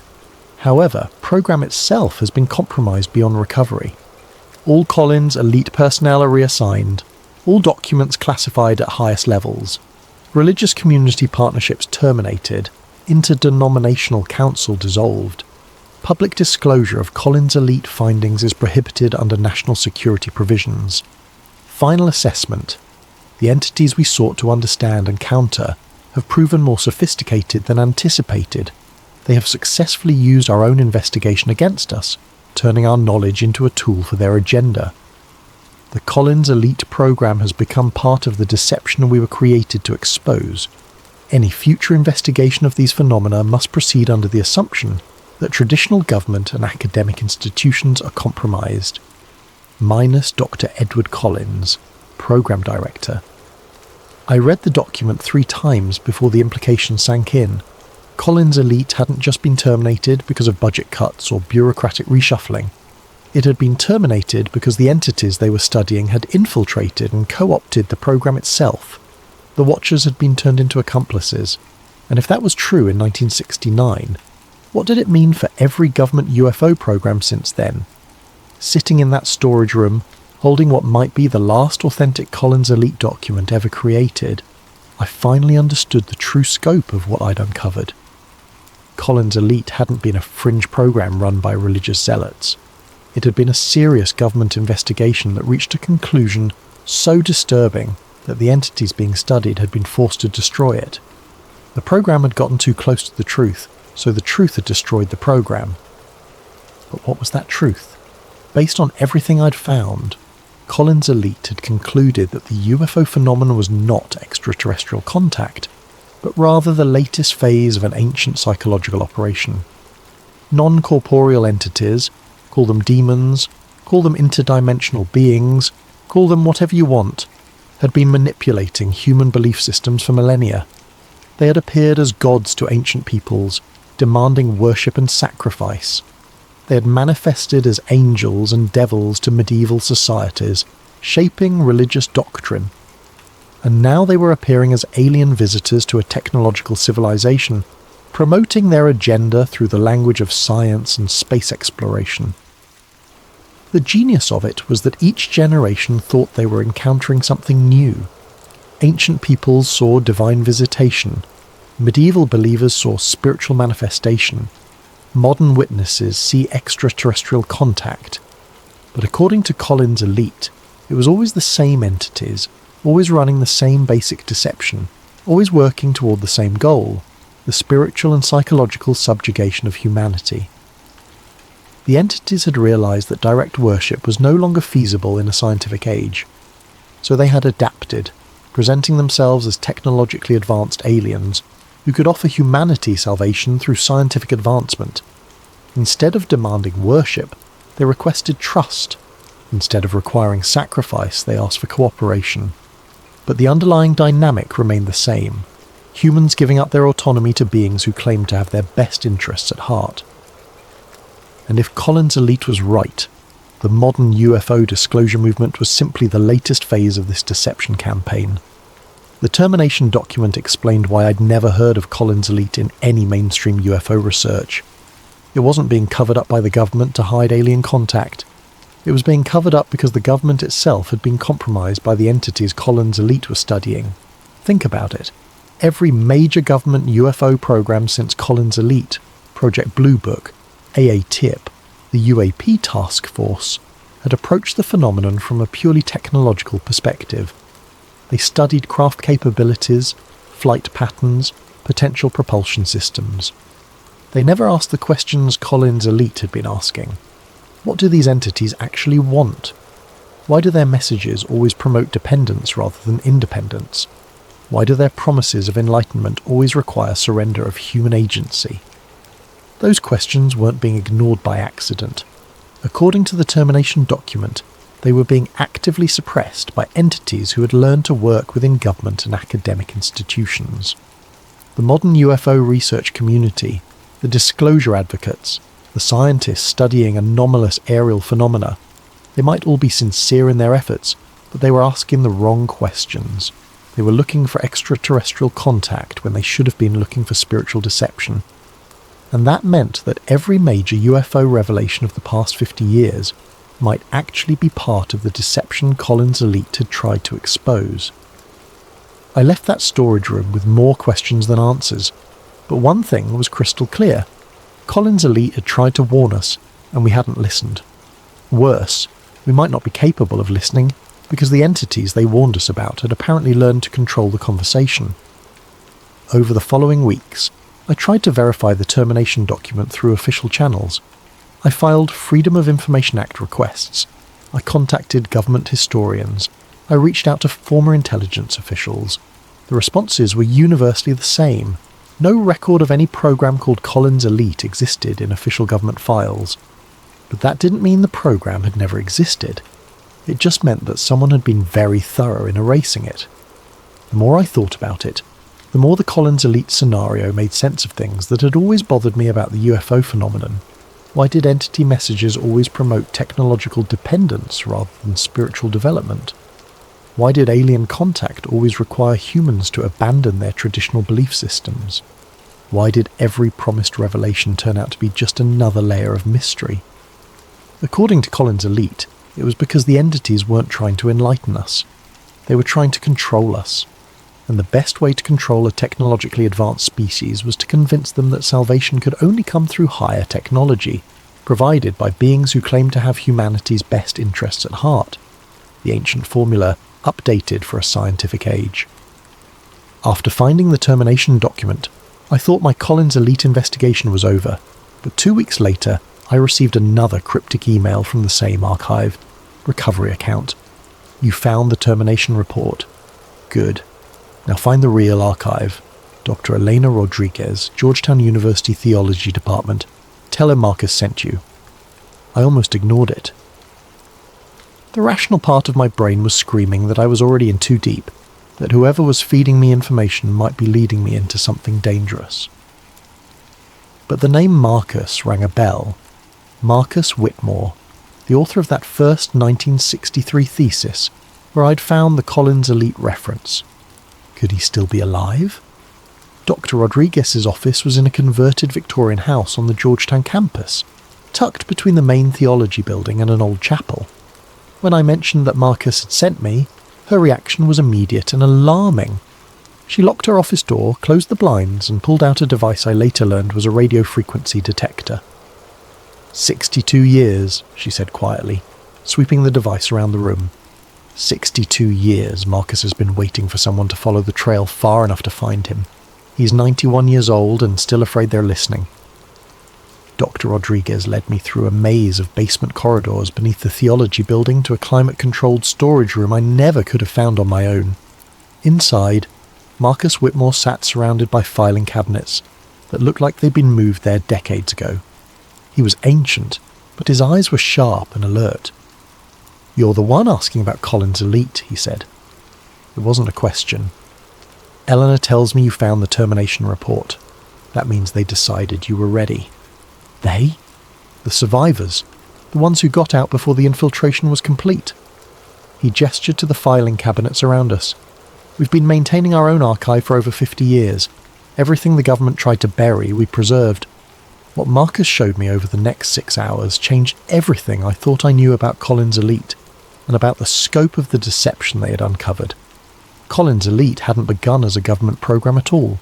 It had started in 1947 as an informal network of military officers, intelligence analysts and religious scholars who were disturbed by early UFO reports.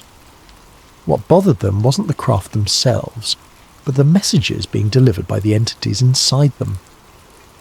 The contactee movement was just getting started, Marcus explained, pulling out files from the late 1940s.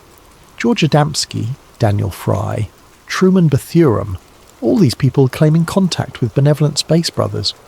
But when you analysed their messages from a theological perspective, they weren't promoting human spiritual development.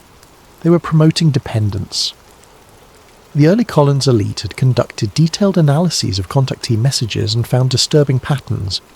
The entities consistently promoted several key themes: the inadequacy of human religion, the necessity of technological advancement, the benefits of surrendering human decision-making to superior beings, and the dangers of independent spiritual development. It was the same psychological framework used by every cult in history, Dr. Rodriguez added. Isolate the subject from their support systems, convince them that traditional sources of guidance are inadequate, then position yourself as the only reliable source of truth. But Collins' elite's analysis went deeper than simple cult mechanics. They had identified specific linguistic and conceptual patterns that appeared across different contactee cases, patterns that matched historical accounts of demonic deception dating back thousands of years. Marcus showed me a 1952 analysis comparing Adamski's alleged conversations with Venusian beings to transcripts from 16th century witch trials. The parallels were undeniable. The same promises of secret knowledge, the same dismissal of conventional morality, the same emphasis on the chosen status of the contactee. That's when we knew we were dealing with something ancient, Marcus said. These weren't aliens from space. They were the same entities that had been manipulating human belief systems since the beginning of recorded history. By 1957, Collins' elite had attracted official government attention. The CIA and military intelligence were struggling to understand the UFO phenomenon from a technological perspective, but Collins' elite was approaching it from an entirely different angle and getting results. We could predict contactee behaviour patterns, Dr. Rodriguez explained. We could identify which cases were likely to be genuine entity contact versus hoaxes or psychological episodes. We could even predict what messages the entities would deliver in future contacts. This predictive ability had made Collins' elite invaluable to government agencies dealing with UFO incidents. But it had also made them a target. Marcus pulled out a thick file labelled Entity Response Patterns, 1958 to 1961. Inside were dozens of reports documenting how UFO activity and contactee experiences changed in response to Collins' elite investigations. Whenever we got too close to exposing their methods, they would shift tactics, Marcus said. Study their linguistic patterns too closely, and suddenly contactees would start receiving messages in completely different styles. Document their technological claims, and they would start demonstrating entirely different capabilities. The entities weren't just running a deception campaign. They were actively monitoring the investigators and adapting their approach in real time. But the most disturbing pattern was personal targeting. Collins' elite members began experiencing their own anomalous encounters, but these experiences were clearly designed to discredit or manipulate the investigators, rather than provide genuine contact.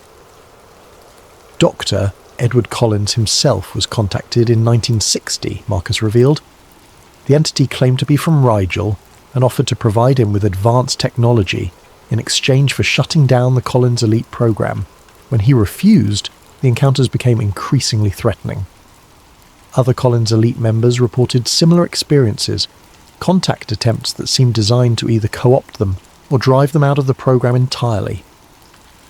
The entities were fighting back. The termination document I'd found told only part of the story. The real disaster began in 1961 when Collins' elite was formally incorporated into the government's UFO investigation apparatus.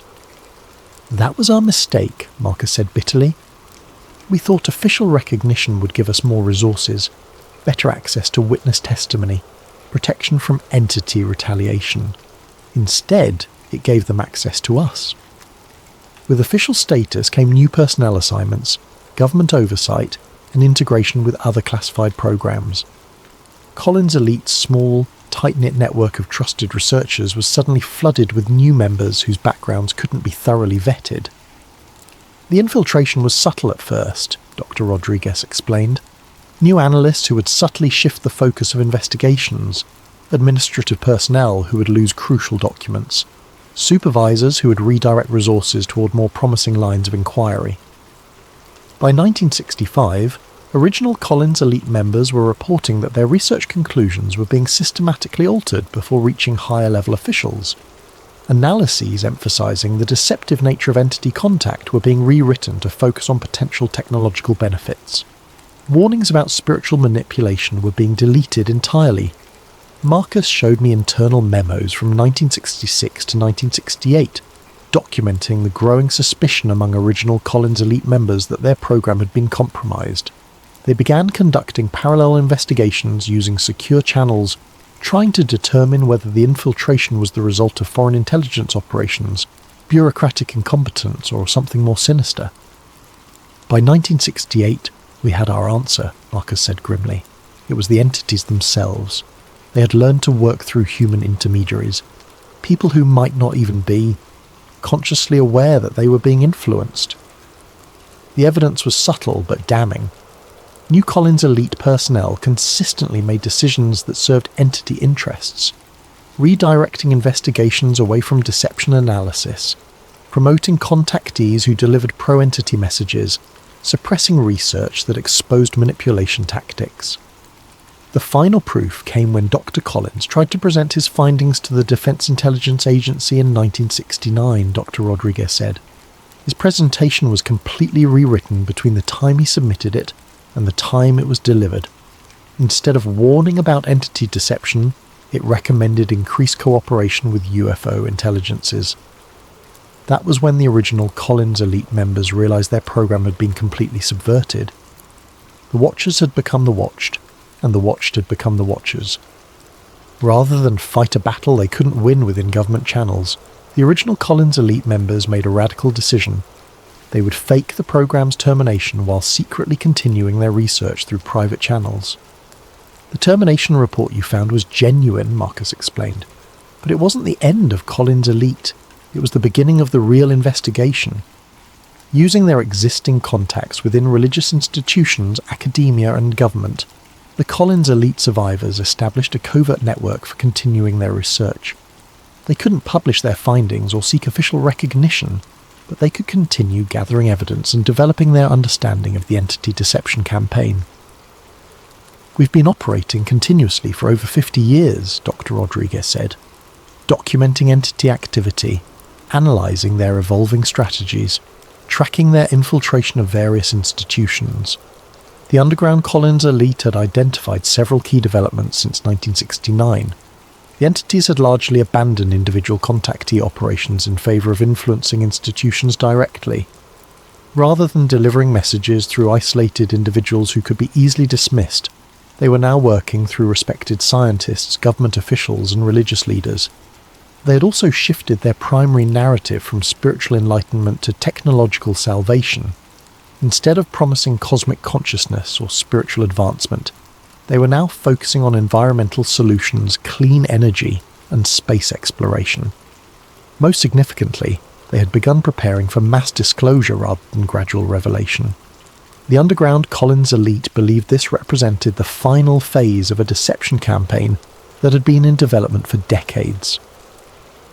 Marcus and Dr. Rodriguez walked me through 50 years of documented entity influence on human institutions. The pattern was consistent but sophisticated. Entities never directly controlled human behaviour, but they influenced it through carefully orchestrated synchronicities, technological inspirations, and strategic information releases. Look at the development of computer technology, Dr. Rodriguez said, showing me files documenting unusual technological leaps in electronics and computing since the 1960s. Every major breakthrough happened shortly after UFO encounters involving personnel who were in positions to influence research directions. The entities weren't providing blueprints or direct technological assistance. Instead, they were inspiring specific lines of research, guiding human scientists toward discoveries that served long-term entity interests. The internet, social media, artificial intelligence, all of these technologies have made humanity more connected but also more controllable, Marcus observed. They've created systems that can monitor and influence human behaviour on a global scale. According to underground Collins elite analysis, the entities had been systematically encouraging the development of technologies that would make mass psychological manipulation easier, while simultaneously making individual privacy and independence more difficult. But the most disturbing revelation was their analysis of the modern UFO disclosure movement itself. Every major disclosure advocate, every government whistleblower, every scientist calling for serious UFO research, we've documented anomalous encounters in their backgrounds, Dr. Rodriguez said. They're not consciously working for the entities, but they're all promoting the same basic narrative, that UFO contact is inevitable, beneficial, and should be embraced rather than resisted.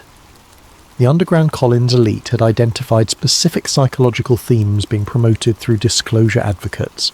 the inadequacy of human civilization, the necessity of outside intervention, the benefits of technological advancement over spiritual development, and the dangers of resistance to contact. It's the same message the contactees were delivering in the 1950s, Marcus said, just delivered through more credible sources and backed by more sophisticated evidence. According to the underground Collins Elite's analysis, the current disclosure campaign was preparation for something unprecedented, open entity contact with humanity as a whole, rather than selected individuals. They've spent 70 years testing human responses, refining their approach, identifying the most effective manipulation strategies, Dr. Rodriguez explained. Now they're ready to scale up. The evidence they showed me was circumstantial but compelling. Government UFO programs consistently focused on technological aspects while ignoring behavioral and psychological elements. Scientific studies of anomalous phenomena emphasized physical measurements while dismissing witness testimony about entity motivations. Media coverage promoted wonder and excitement about potential contact while discouraging analysis of entity intentions. They're engineering consent, Marcus said, creating a cultural context where open contact will be seen as humanity's graduation to a higher level of existence rather than submission to a superior intelligence. The underground Collins elite believed that formal contact would be presented as humanity's invitation to join a galactic community, with entities offering technological solutions to environmental problems, social conflicts, and resource limitations. The offer would seem generous, beneficial, and desperately needed. But according to their analysis, acceptance would come with costs that wouldn't become apparent until it was too late. The gradual replacement of human decision-making systems with entity-guided alternatives, the erosion of individual agency in favour of collective efficiency, and the redefinition of human spiritual development to align with entity objectives. It won't feel like conquest, Dr. Rodriguez said. It will feel like salvation, right up until the moment humans realise they've traded their freedom for security, and they're no longer capable of making that trade in reverse. After hours of reviewing evidence and analysis, I asked the obvious question. If the underground Collins elite was right about entity intentions, what could be done to counter them? Marcus and Dr. Rodriguez exchanged glances before Marcus answered carefully.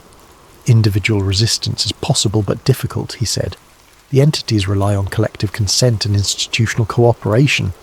They can't force contact on humans who genuinely reject it, but they can make such rejection seem irrational, antisocial, or harmful. The underground Collins elite had developed what they called spiritual inoculation, techniques for recognizing and resisting entity influence.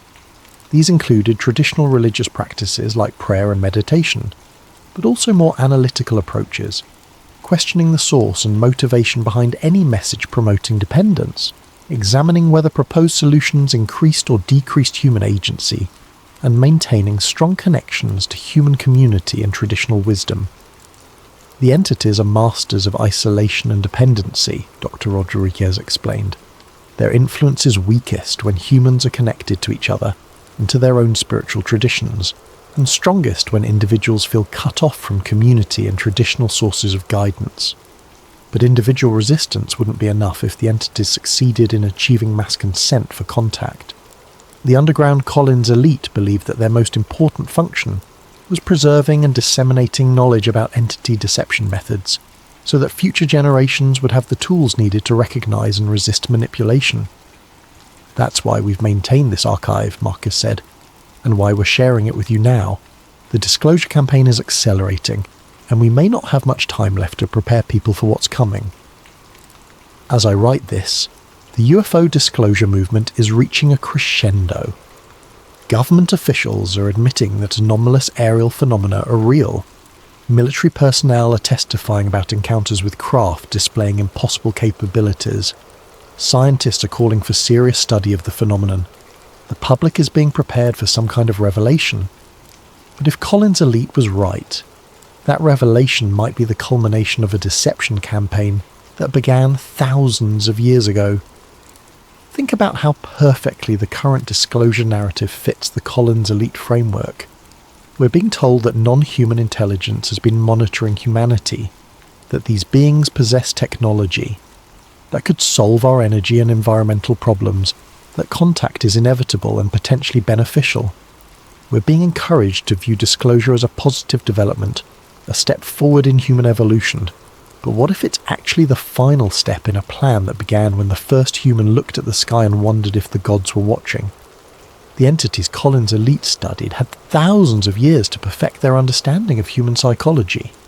They knew that direct domination would eventually fail, that humans would rebel against obvious tyranny, but they also knew that humans could be convinced to surrender their autonomy willingly, if the surrender was framed as enlightenment or advancement. The promise of godhood had worked for ancient peoples, the promise of salvation had worked for medieval societies, and the promise of technological transcendence might be working on us right now.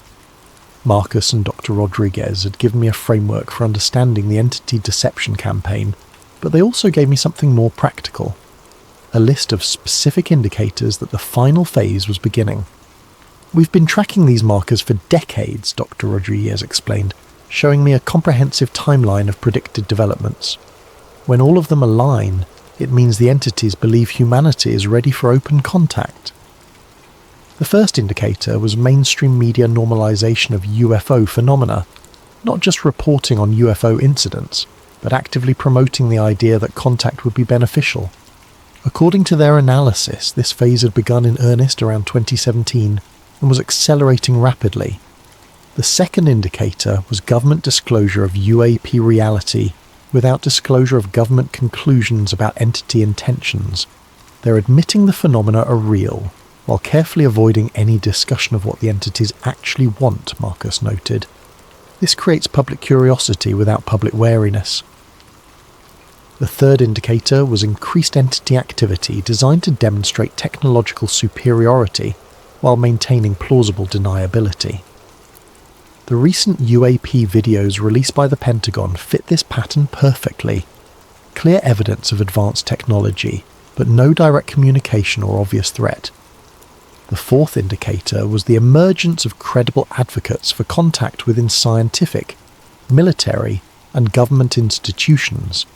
People with impressive credentials and no obvious ulterior motives, all promoting the same basic message, that humanity should welcome contact rather than fear it. Look at the current disclosure advocates, Dr. Rodriguez said, showing me biographical information on various scientists and former government officials. Impressive backgrounds, sincere motivations, reasonable arguments, but they're all promoting the same narrative the entities have been pushing for 70 years. The fifth and most disturbing indicator was the systematic suppression of research into entity psychology and motivations.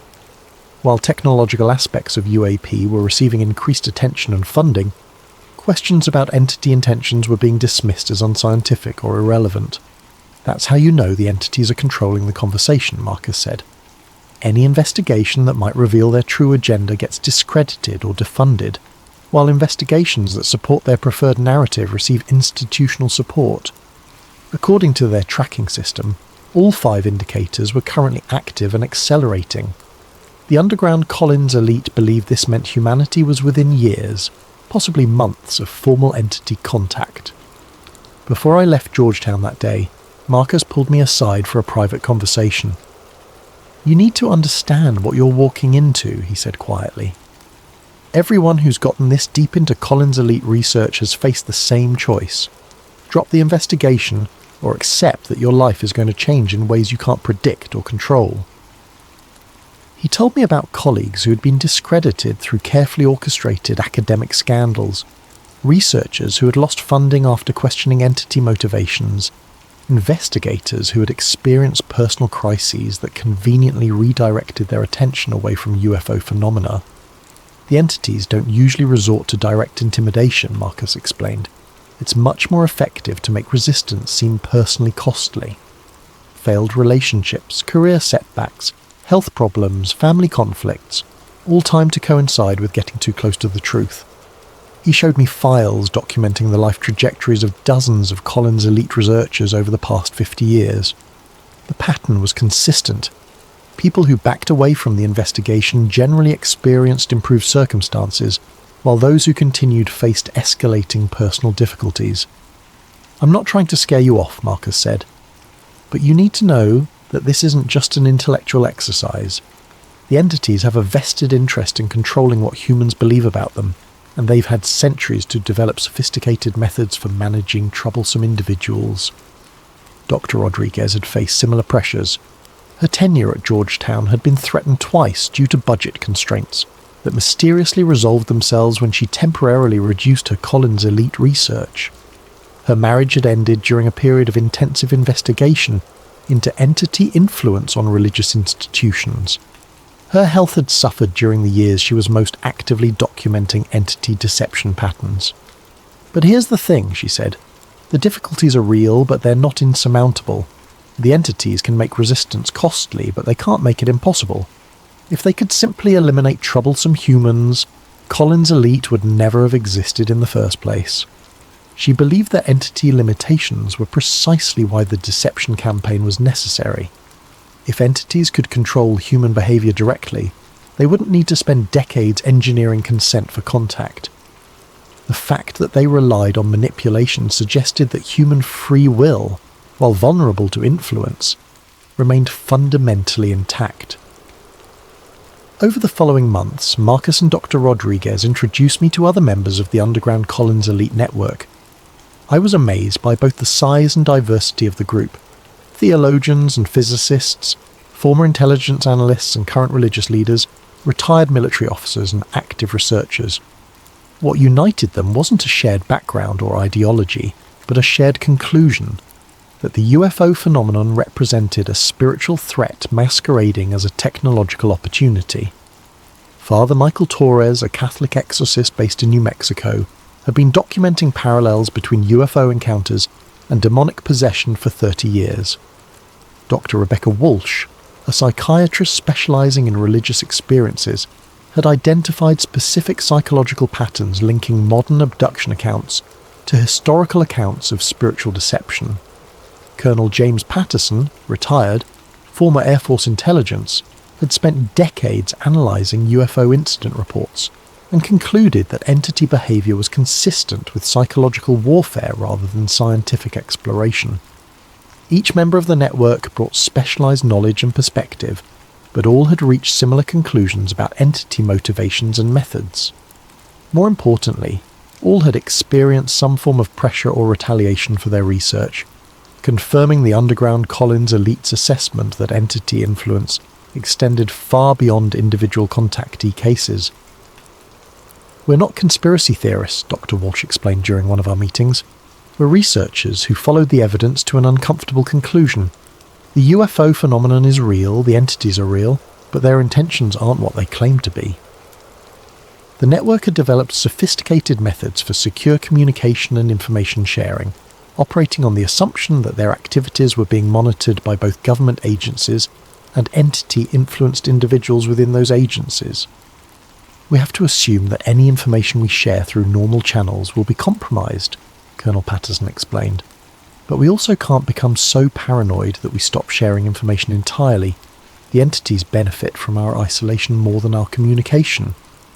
As my involvement with the underground Collins Elite deepened, I learned that the network extended far beyond the United States. Religious leaders in Europe, researchers in Asia, indigenous spiritual authorities in South America, all were reporting similar observations about entity activity and deception patterns. Dr. Rodriguez arranged for me to speak with several international contacts via encrypted communication channels. Their perspectives added crucial context to the Collins Elite analysis. Brother Antonio Mendez, a Spanish monk who specialized in mystical theology, had been tracking entity influences on contemporary religious movements. His research suggested that entities were actively promoting syncretistic spiritual practices that emphasized cosmic consciousness over traditional religious authority. "They're not attacking religion directly," he explained through a translator. "They're subtly altering it, encouraging beliefs and practices that make humans more receptive to entity guidance and less connected to traditional sources of spiritual wisdom." Dr. Yuki Tanaka, a Japanese researcher studying anomalous phenomena in Buddhist contexts, had identified similar patterns in Asian spiritual communities. Entity influences seem designed to promote meditation practices that open practitioners to external guidance, while discouraging those that strengthened individual discernment and spiritual independence. Maria Santos, a shaman from Peru, described entity encounters that closely paralleled North American UFO contact reports, but framed in terms of traditional indigenous spirituality. The entities consistently promoted abandonment of ancestral traditions in favour of updated spiritual practices more suitable for the modern world. Same spirits, different masks, she said simply. They tell each culture what that culture wants to hear, but always with the same goal: make humans depend on them instead of their own traditions and wisdom. The global perspective confirmed the underground Collins elite's assessment that entity activity was coordinated across cultures and belief systems, but adapted to local contexts and expectations. The deception campaign wasn't centred in any particular country or religion. It was targeting human spiritual independence as a universal phenomenon. Based on decades of analysis and current trends, the underground Collins elite had developed a timeline for what they believed would be the final phase of the entity deception campaign. Phase 1, 2020 to 2025, mainstream normalization of UFO phenomena through government disclosure and media coverage. Emphasis on technological aspects while avoiding discussion of entity psychology or motivations. Gradual preparation of public consciousness for the possibility of contact. Phase 2, 2025 to 2030. Increased entity demonstrations designed to showcase technological capabilities and benevolent intentions, possibly including solutions to environmental or energy crises that humanity appears unable to solve independently. Growing public pressure for government contact initiatives. Phase 3, 2030 to 2035, formal contact between entity representatives and human governments. Presentation of comprehensive assistance packages addressing climate change, resource depletion, social conflicts and technological limitations. Initial agreements for limited cooperation and information exchange. Phase 4, 2035 to 2040. Gradual integration of entity guidance into human decision-making systems. Replacement of traditional political, economic and social structures with entity-recommended alternatives. Growing human dependence on entity technology and advice. Phase 5, 2040 plus. Complete transformation of human civilization according to entity specifications. Elimination of independent human spiritual development in favour of entity-directed consciousness evolution. Humanity's transition from independent species to managed resource. The genius of the timeline is that each phase will seem like humanity's choice, Dr. Rodriguez explained. People will vote for leaders who support contact. They'll demand access to entity technology. They'll embrace changes that make their lives easier and more comfortable. Marcus nodded grimly. By the time humans realize they've traded their freedom for security, the infrastructure for independence will have been dismantled. They'll be completely dependent on systems they don't understand, controlled by entities they trusted.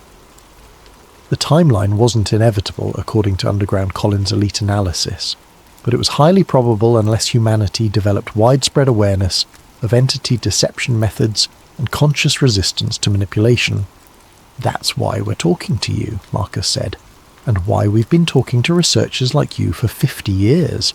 Information is the only weapon we have against this kind of psychological operation. After months of research and analysis, I found myself facing the same choice that every Collins elite researcher had faced since 1947. Accept the implications of what I'd learned, or find a way to dismiss it as paranoid speculation. The evidence was circumstantial but extensive. The pattern was consistent but complex. The implications were staggering but difficult to prove conclusively, and the personal costs of continued investigation were becoming increasingly apparent. My freelance work had dried up mysteriously. Dr. Martinelli had stopped returning my calls after someone complained about my misuse of university resources. My relationship was suffering under the strain of long hours spent on research I couldn't fully explain. My sleep was disrupted by dreams that felt more like memories of conversations I'd never had. But I also couldn't ignore what I'd learned. If Collins' elite was even partially correct, then humanity was walking into the most sophisticated trap in recorded history. And if that trap succeeded, Future generations would live in a world where human independence was not just restricted, but literally unthinkable.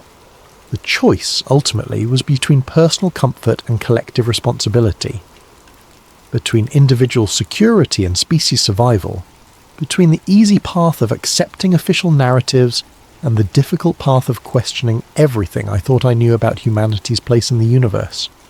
I chose to continue the investigation. It's been 6 months since my first meeting with Marcus and Dr. Rodriguez, and I'm no longer the same person who stumbled across that footnote in a theological dissertation. The evidence I've gathered has convinced me that Collins' elite was not only real, but correct in their fundamental assessment of the UFO phenomenon. We are not being visited by benevolent space brothers seeking to help humanity evolve to a higher level of consciousness. We are being manipulated by entities that have been perfecting deception techniques for millennia, entities that view humanity as a resource to be managed rather than a species to be assisted.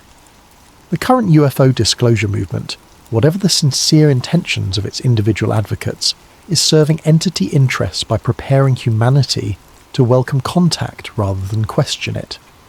The technological solutions being offered through various contact scenarios are not gifts, but baits in an elaborate trap that will close once humanity becomes dependent on entity guidance. And the most terrifying aspect is that it's working exactly as planned. Public opinion is shifting in favour of contact. Government agencies are admitting UFO reality while avoiding UFO psychology. Scientific institutions are studying technological aspects while ignoring behavioural patterns. Religious leaders are embracing cosmic spirituality while abandoning traditional discernment practices. We are being prepared for our own subjugation, and we are enthusiastically participating in the preparation process. But knowledge of a deception campaign, even a sophisticated one, provides power to resist it. The entities Collins' elite studied were powerful and cunning, but they were not omnipotent. Their influence depended on human ignorance, isolation, and consent. When humans understood their methods and refused to cooperate, entity influence diminished significantly. The underground Collins elite has spent 50 years documenting entity weaknesses as well as their strengths. They've developed techniques for recognizing and resisting manipulation. They've maintained networks of communication and support that entity influence cannot completely penetrate, and most importantly, they've preserved knowledge that would otherwise have been lost or corrupted. That knowledge is now available to anyone willing to look for it, question official narratives, and think independently about humanity's future. The choice between freedom and security, between independence and dependence, between human agency and entity guidance remains open. But that choice won't remain open forever. According to every timeline the underground Collins elite has developed, we are rapidly approaching the point where collective consent for entity contact will make individual resistance increasingly difficult and ultimately ineffective. The time for choosing is now. The information needed to choose wisely exists, but it requires effort to find and courage to accept. The consequences of choosing poorly may be irreversible. 60 years ago, Collins' elite tried to warn us. Today, their successors are still trying. Whether humanity listens and whether we choose wisely remains to be seen. But the warning has been delivered. The evidence has been presented, the choice is ours. Maybe that's why you never hear their name in congressional hearings or disclosure reports, because Collins' elite wasn't warning us about aliens. They were warning us about faith in the wrong thing, and how easily it can damn us. The question isn't whether Collins' elite really existed. The question is whether they were right. And if they were right, then everything we think we know about the UFO phenomenon might be part of the very deception they tried to expose. The entities they described have had 60 years to perfect their strategy since Collins' elite was terminated. 60 years to learn how to work within our institutions, shape our research, and guide our conclusions. 60 years to make sure that when disclosure finally comes, we'll welcome it with open arms. Because that's what good servants do, they welcome their masters home. But servants can choose to be free. The question is whether they will make that choice while they still can. That's tonight's deep dive into the Collins elite, a story that challenges everything we think we know about the UFO phenomenon and asks uncomfortable questions about the nature of contact itself. What do you think? Was Collins Elite a real government program, or just an elaborate piece of disinformation? And either way, are the questions they were asking the ones we should be asking now? Drop your thoughts in the comments below, and don't forget to suggest topics for future episodes. Your ideas keep sleep theories going, and trust me, we've only scratched the surface of what's hidden in the footnotes of history. Until next time, sleep well and question everything. They moved with efficient, brutal precision that spoke of years of practice and unlimited resources. Men in dark tactical gear emblazoned with HSI, Homeland Security Investigations, flooded her apartment like a coordinated invasion force. They carried electronic jammers that immediately killed her internet connection and cell phone signal, ensuring that no evidence of the raid could be transmitted to the outside world. Mara didn't resist. She couldn't. The revelation of her own name in the exercise documents had shattered something fundamental in her understanding of reality. She sat frozen in her chair as they systematically dismantled her entire investigation, bagging computers, hard drives, printed documents, and the original VHS tape that had started everything. Mara Ellison, the team leader announced, his voice carrying the flat, bureaucratic authority of someone who had recited these words many times before. You are being detained under the Espionage Act and the provisions of the Patriot Act for the unauthorized access of classified material and conspiracy to aid terrorist entities in their ongoing operations against the United States. The charges were absurd, but Mara understood that absurdity was the point. In the post-9/11 legal framework, the government's definition of terrorism had expanded to include almost any activity that challenged official narratives. Her research, her questions, her very curiosity had been redefined as acts of treason. As they led her out in handcuffs, past the terrified faces of neighbours who would remember her as the woman who had turned out to be a spy, Mara caught a glimpse of someone watching from across the street. It was Kellerman, the man from the cafe, observing her arrest with the detached professionalism of someone monitoring a completed operation. Their eyes met for a brief moment and he nodded slightly, not in greeting or sympathy, but in acknowledgement, a confirmation that everything had proceeded according to plan. The government's case against her was presented in a sealed FISA court, where neither the evidence nor the proceedings were accessible to public scrutiny. They had documentation of her accessing classified servers, recordings of her encrypted communications with foreign assets like at Radar Ghost, and her own research notes that they characterized as intelligence gathering for hostile entities. They presented her investigation not as the work of a concerned citizen or independent researcher, but as a sophisticated espionage operation designed to undermine public confidence in government institutions and aid terrorist recruitment. Every question she had asked was reframed as an attack on national security. Every fact she had uncovered was presented as intelligence that could be used against American interests. The judge, operating under national security guidelines that prioritize state secrets over due process, sentenced her to indefinite detention in ADX Florence, the federal supermax facility designed to make dangerous criminals disappear from the world. She was classified as a Level 6 terrorist, a designation that eliminated most constitutional protections and ensured that she would spend the rest of her life in solitary confinement. But something unexpected happened in the weeks following her arrest. Fragments of her research began appearing online, leaked to conspiracy theory websites and alternative media platforms in carefully edited chunks. Anonymous accounts uploaded her audio analysis comparing the ATC recordings, her financial charts tracking the put options, and scanned pages from Dr. Thorne's suppressed paper. The leaks were incomplete and disconnected, presenting tantalizing glimpses of a larger truth without providing the comprehensive narrative that Mara had spent months constructing. Each fragment raised more questions than it answered, creating a puzzle that thousands of amateur researchers began trying to solve. The story spread through the conspiracy theory ecosystem with viral intensity. Mara Ellison became a martyred truth-teller, a patriotic whistleblower who had been silenced by a tyrannical government for asking inconvenient questions. Her name appeared on protest signs and bumper stickers. Her fragmented research became the foundational text of a new generation of 9/11 truth seekers, who built elaborate theories around the gaps in her evidence. Online forums dedicated to her case attracted hundreds of thousands of members who spent countless hours analysing every leaked document, enhancing every audio file, and connecting dots that may or may not have been related. The movement consumed enormous amounts of time and energy from people who might otherwise have been investigating more immediate and actionable forms of government corruption. In her solitary cell, staring at concrete walls that never varied, Mara had years to think about what had really happened to her. She had access to limited reading materials, carefully selected books and magazines that were screened for security risks, but no internet, no phone calls, and no contact with the outside world except for monthly visits from a government-appointed psychiatrist who documented her mental state for official records.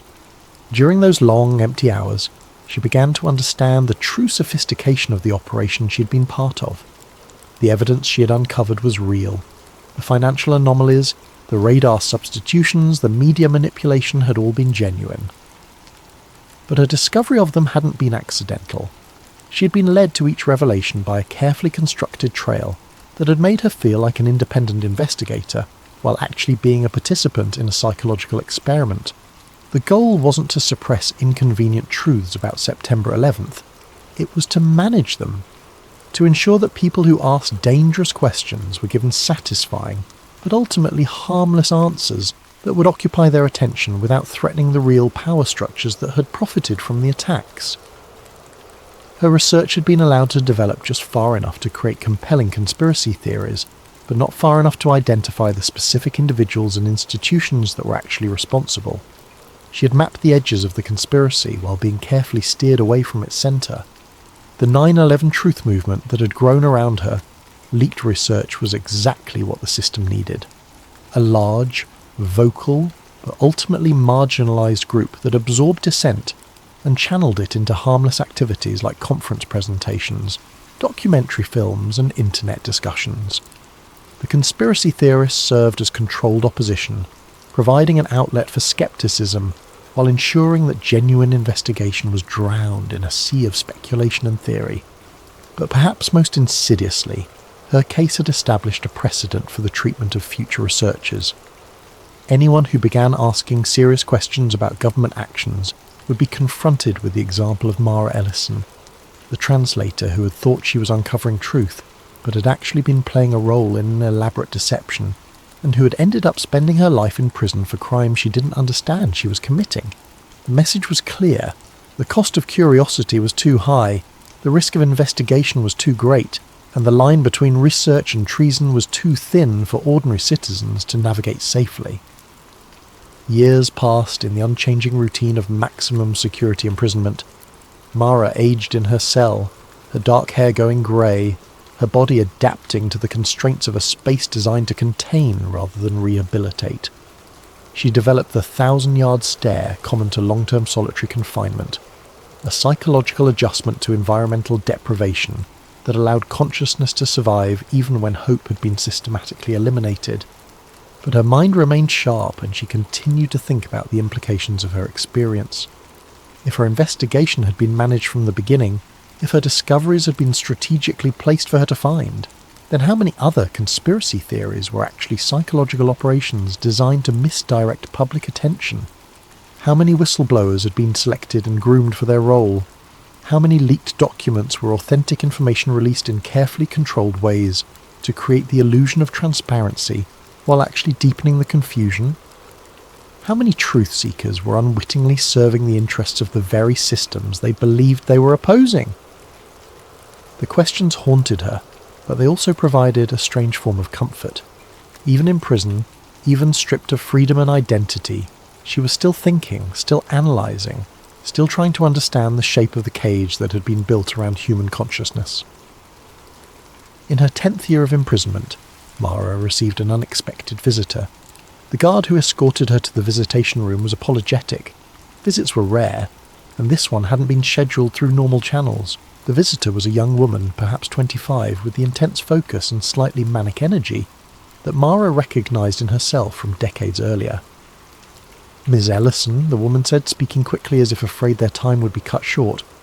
My name is Rebecca Torres. I'm a documentary filmmaker. I've been researching your case for the past 3 years, and I think I've found something important. Something about Building 7 that nobody has ever.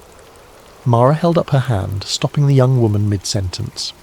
Through the reinforced glass that separated them, she looked into Rebecca's eager, determined face and saw herself at the beginning of a journey that could only end in this same room on the other side of the same glass. "Ms. Torres," Mara said quietly, her voice rough from years of disuse, "let me ask you something. How did you first learn about my case? What was the first piece of evidence that made you think there was a story worth investigating?" Rebecca's enthusiasm was undimmed. It was a video file that was posted anonymously to a secure drop site, footage of Building 7 that I'd never seen before, with audio that hadn't been available in any of the official archives. The timing discrepancies were obvious once you knew what to look for. Mara closed her eyes and leaned back in her chair. Another tape, another anomaly, another researcher being led down a carefully prepared path that would feel like discovery, while actually being manipulation. "Ms. Torres," she said, opening her eyes and looking directly at the young filmmaker, "I need you to listen very carefully to what I'm about to tell you, and then I need you to walk out of here, delete whatever research you've done, and never think about any of this again." But even as she spoke, Mara knew it was hopeless. Rebecca Torres had the same look in her eyes that Mara had once seen in her own mirror, the absolute certainty that she was on the verge of uncovering a truth that would change everything. The same conviction that had led Mara to spend 20 years in a cage built from her own curiosity. The cycle would continue. New researchers would be recruited, new evidence would be strategically placed, new truth seekers would be transformed into unwitting participants in their own imprisonment. The conspiracy wasn't just about what had happened on September 11th. It was about what happened to anyone who tried to look too closely at power, who asked too many questions, who believed that truth was something that could be found rather than something that was manufactured. As the guard led her back to her cell, Mara realised that she had finally understood the true scope of the operation she'd been part of. It wasn't a conspiracy to hide a single crime. It was a system for managing reality itself, for ensuring that the truth would always be whatever those in power needed it to be. The smoke behind the towers wasn't just the debris of a single day's deception. It was the fog of war in a conflict that most people didn't even know was being fought. A war against the very possibility of independent thought, waged with weapons of information and cages built from curiosity itself. And in that war, every truth seeker was both a casualty and a weapon, both a victim and an unwitting soldier in an army that was fighting against its own cause. The tape that shouldn't exist had led her exactly where it was supposed to lead her, into a truth that was indistinguishable from a lie, a cage that was built from the very evidence that had seemed to promise freedom. In the end, Mara Ellison had found exactly what she was looking for, and that perhaps was the most terrifying revelation of all. The smoke behind the towers, an extended investigation. What if the single most defining event of the 21st century wasn't what we were told? We've all seen the footage, heard the official story, and lived with the consequences. But what happens when a single piece of evidence lost in the system for over 2 decades falls into the hands of the one person with the skills and obsession to see the cracks in the narrative? This is not a story about easy answers. It's a story about the questions that can unravel a reality. Before we begin, make sure you're subscribed to Sleep Theories and hit the notification bell. We dive deep into the world's greatest mysteries, and what you're about to read will have you questioning everything. In the comments below, let us know. After learning about the inconsistencies, what's the one piece of the 9/11 puzzle that never sat right with you? Now settle in. This is the smoke behind the towers. The dust in Mara Ellison's apartment was a library of dead projects.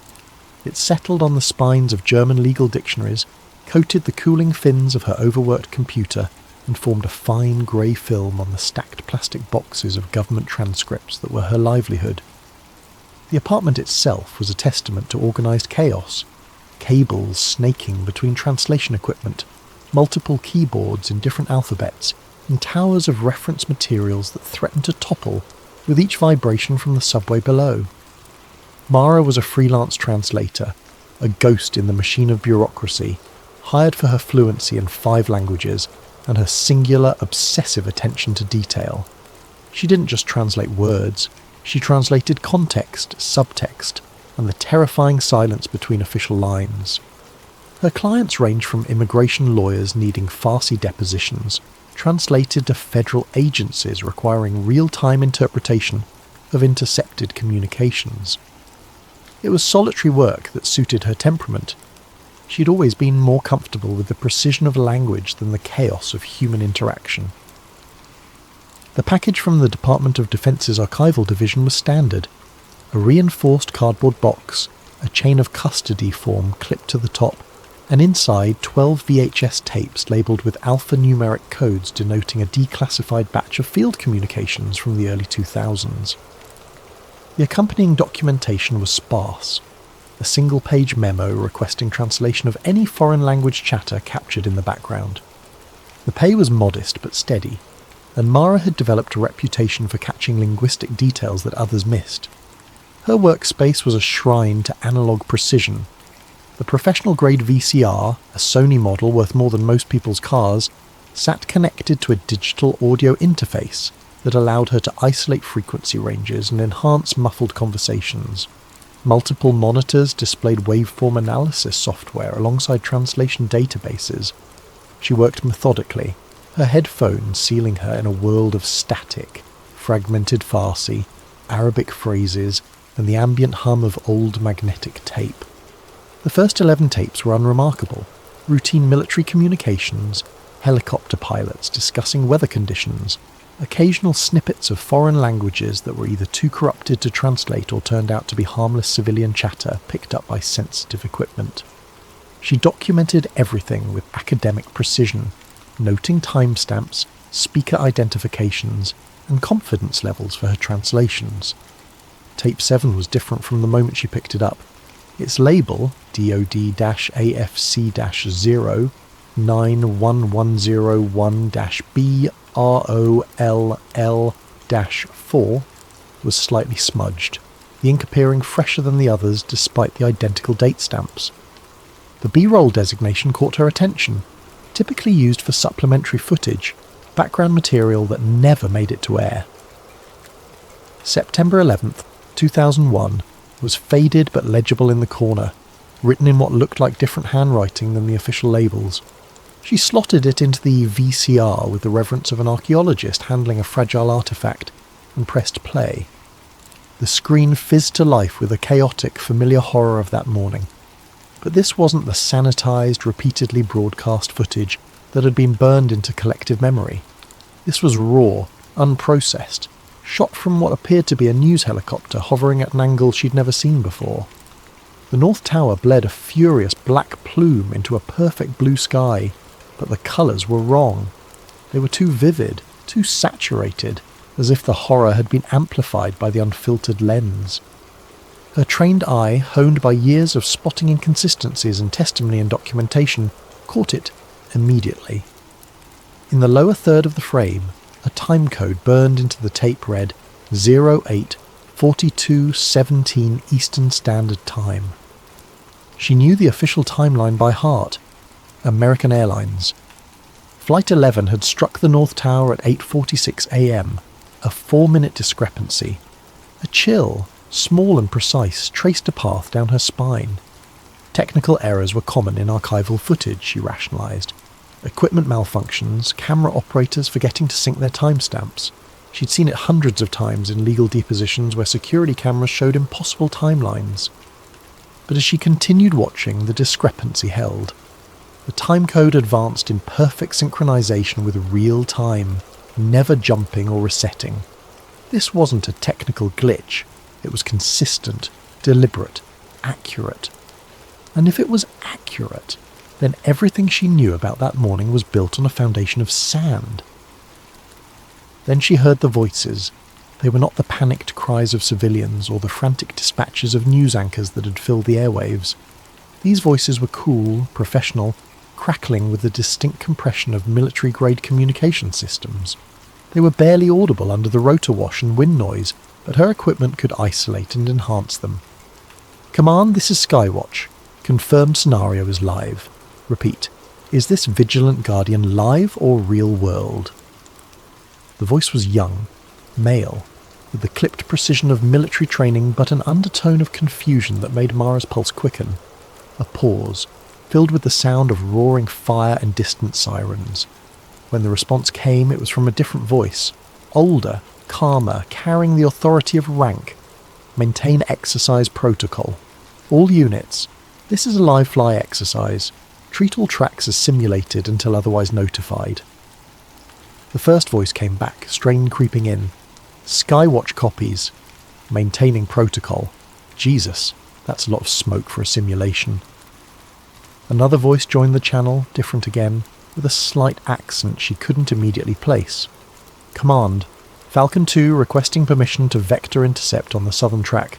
We show multiple bogies, but exercise parameters did not account for this density. Negative Falcon 2. Maintain exercise posture. All tracks are part of the scenario until command confirms otherwise. Mara's breath caught in her throat. Vigilant Guardian. The name meant nothing to her, but the context was unmistakable.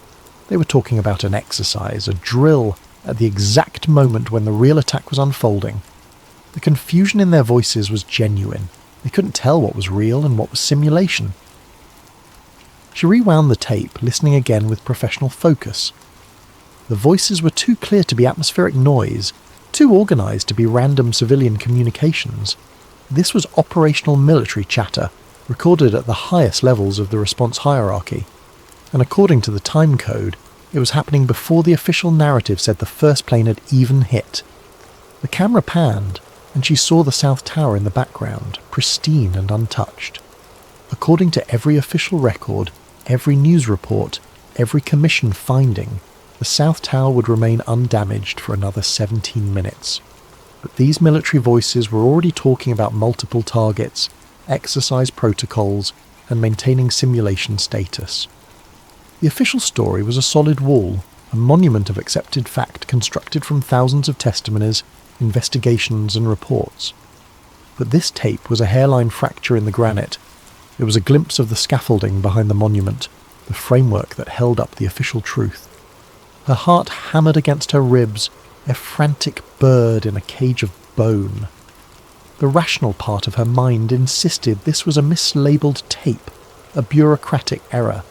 Her contract was explicit about mishandled materials.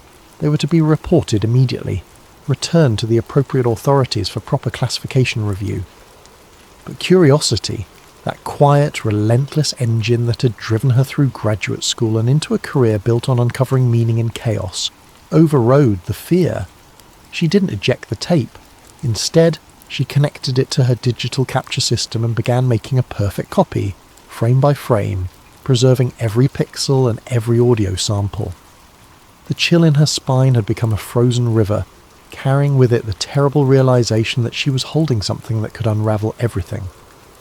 This tape shouldn't exist, and she knew, with the terrifying certainty of someone who has spent a lifetime connecting dots that others refused to see, that she could never unsee what was on it. As the tape played on, she began taking meticulous notes, documenting call signs, voice patterns, and radio procedures. The military communications continued throughout the footage, painting a picture of an operation that was simultaneously a drill and a real-world crisis, a Schrödinger's catastrophe where reality and simulation existed in quantum superposition, until someone with the authority to collapse the wave function decided what was real. That someone, she was beginning to suspect, was not who the world thought it was. Sleep didn't come. The images played on the backs of her eyelids in an endless loop. The impossibly blue sky, the black smoke billowing against it, the time code burning like a digital scar across her vision. The voices echoed in her memory, their professional calm masking confusion that ran deeper than anyone had ever admitted publicly. By 5 a.m, she was at her desk, the glow of her monitors the only light in the pre-dawn gloom of her apartment. The city outside was beginning its daily resurrection, but Mara existed in a different timeline now, one where the morning of September 11th, 2001 was not history, but an active investigation. Her first stop was the public archive of the 9/11 Commission. a digital tomb containing thousands of pages of testimony, exhibits, and evidence. She had accessed these files before for various translation projects, but now she approached them with the focus of a detective rather than a linguist. The official transcripts were sanitized, edited for clarity and context, with extensive redactions that created black holes in the narrative where sensitive information had been surgically removed.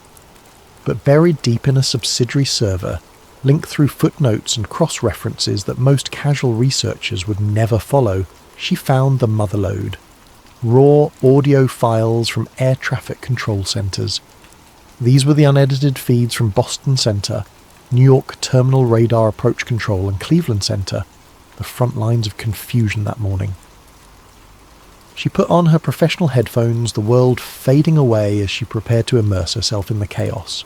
The audio quality was poor, compressed through multiple digital transfers over 2 decades, but her equipment could clean it up. She opened her spectrum analysis software and began the painstaking process of isolating individual voices from the cacophony. The first recordings were exactly what she expected. Controllers struggling to understand what was happening to American Airlines Flight 11. The standard protocols were breaking down in real time as they tried to re-establish contact with a plane that was no longer responding to their calls. American 11, Boston Center, are you there? The controller's voice was professional but edged with the first hints of concern. Static filled the channel. American 11, Boston Center, please respond. More urgent now, the procedural calm beginning to crack. Then a new voice entered the channel, higher pitched, laced with confusion. Boston Center, this is New York approach. We're showing a primary target, fast mover, not squawking transponder. Is this part of the Nordo drill? Nordo, no radio communications. Mara's blood turned to ice water. The Boston controller's response was immediate and sharp. What drill? I don't have anything about a drill on the roster today. What's your location on that primary? Another voice cut in. Different frequency, probably a pilot monitoring emergency channels. Center, this is Delta 243 Heavy. We're hearing some strange chatter on guard frequency. Are we exercising today? Our dispatcher didn't mention anything. Delta 243, stand by. We're trying to sort out some communication issues with one of our aircraft. But the pilot pressed. Center, serious question. We're showing traffic on our TCAS that doesn't correlate with what you're calling out. Our system is painting targets where you're not showing anything. Is this part of some kind of exercise? The timestamp on this exchange was 8:43 a.m., 3 minutes before the official time of impact. The confusion wasn't happening after the attack. It was the environment in which the attack was unfolding. The system was already compromised, already uncertain about what was real and what was simulation. Mara spent the next 16 hours obsessively comparing this raw audio to the sanitized news footage from that morning, using professional editing software to align timelines with the precision of a Swiss watchmaker. She created a split-screen comparison, audio waveforms on one side, video timestamps on the other, and she found them, the edits. In the raw ATC tape, a controller could be heard screaming, "He's descending fast, passing 9,000 rate of descent. Jesus Christ, what the hell is he?" The audio cut out completely for exactly 0.2 of a second. A perfect digital slice that could only have been made in post-production. When it resumed, a different controller was speaking in measured professional tones. "We have an aircraft emergency, requesting immediate vectors for emergency descent." The panic had been surgically removed, replaced with standard phraseology that suggested control rather than chaos. She found 17 such edits in the first hour of ATC audio alone. Each one removed confusion, uncertainty, or references to exercises and drills. The real-time breakdown of the air traffic control system had been edited into a narrative of professionals responding to an unprecedented but comprehensible crisis. But the video footage revealed even more sophisticated manipulation. She had obtained raw news helicopter footage from multiple sources, some from official archives, others from amateur collectors who had recorded the live broadcasts. Frame-stepping through a raw feed uploaded by a news photographer years later, she discovered something that made her hands shake.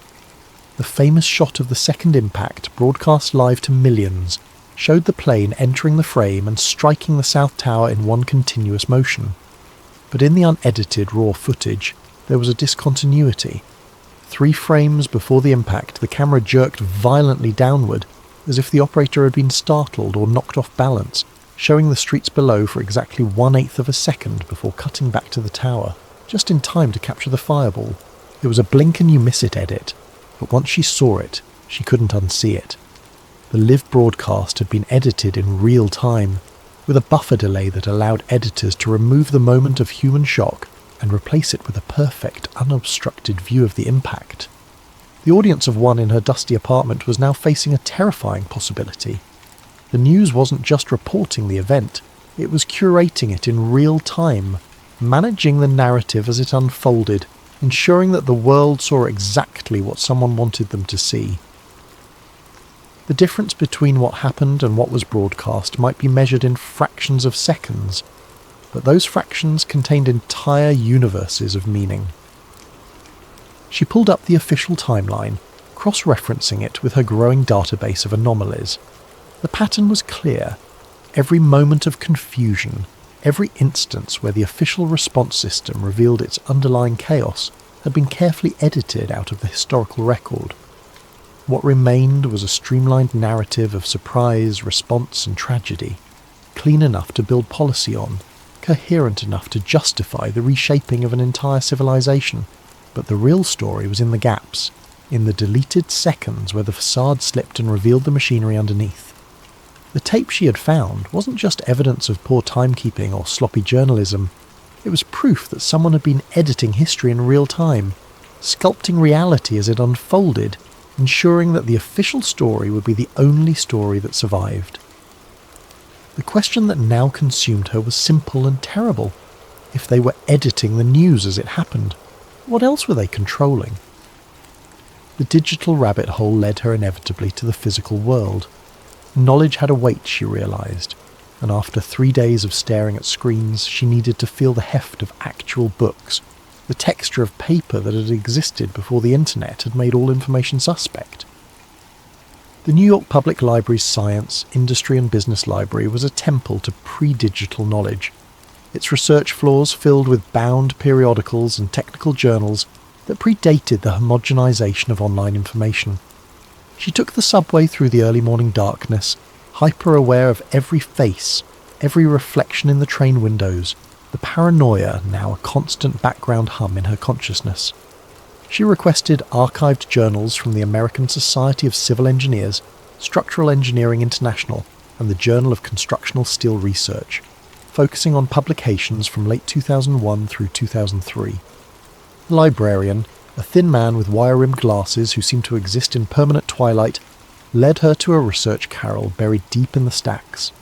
The official reports were unequivocal and had been cited thousands of times. The intense jet fuel fires had softened the steel structural members, causing thermal expansion that pushed the floor joists off their supports. The floors pancaked down onto each other in a progressive collapse that accelerated due to the increasing mass and momentum. It was tragic but straightforward physics. Fire weakens steel, gravity does the rest. But in the months immediately following the attacks, before the official narrative had crystallized and academic careers had been threatened, a different conversation was happening in the margins of professional literature. She found letters to the editor, brief technical notes, and transcripts from early conferences where structural engineers voiced quiet, professional skepticism. One article, published in a now-defunct journal called Structural Integrity Review, bore the innocuous title, Anomalies in the WTC Collapse Dynamics, a Preliminary Analysis. The author was Dr. Aris Thorne, a professor of structural engineering at Northwestern University with 40 years of experience in high-rise design and failure analysis.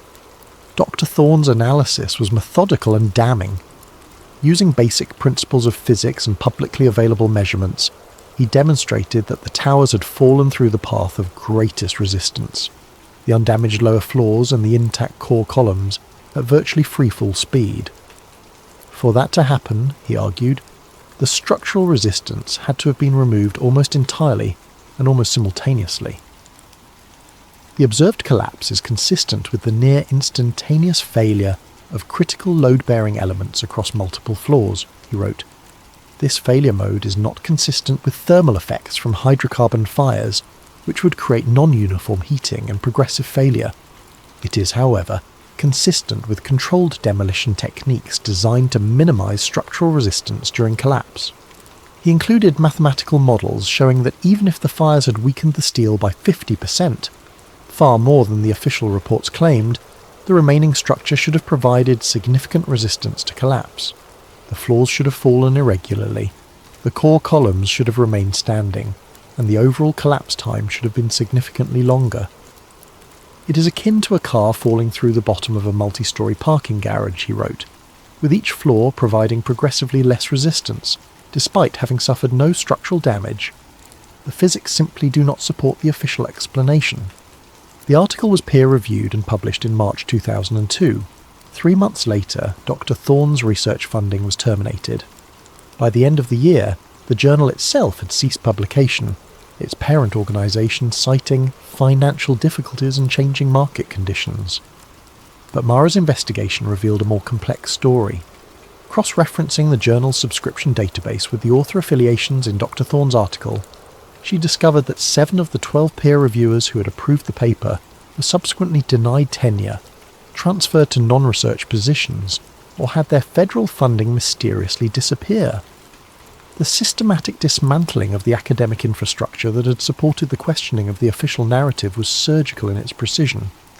Dr. Thorne himself became her new obsession.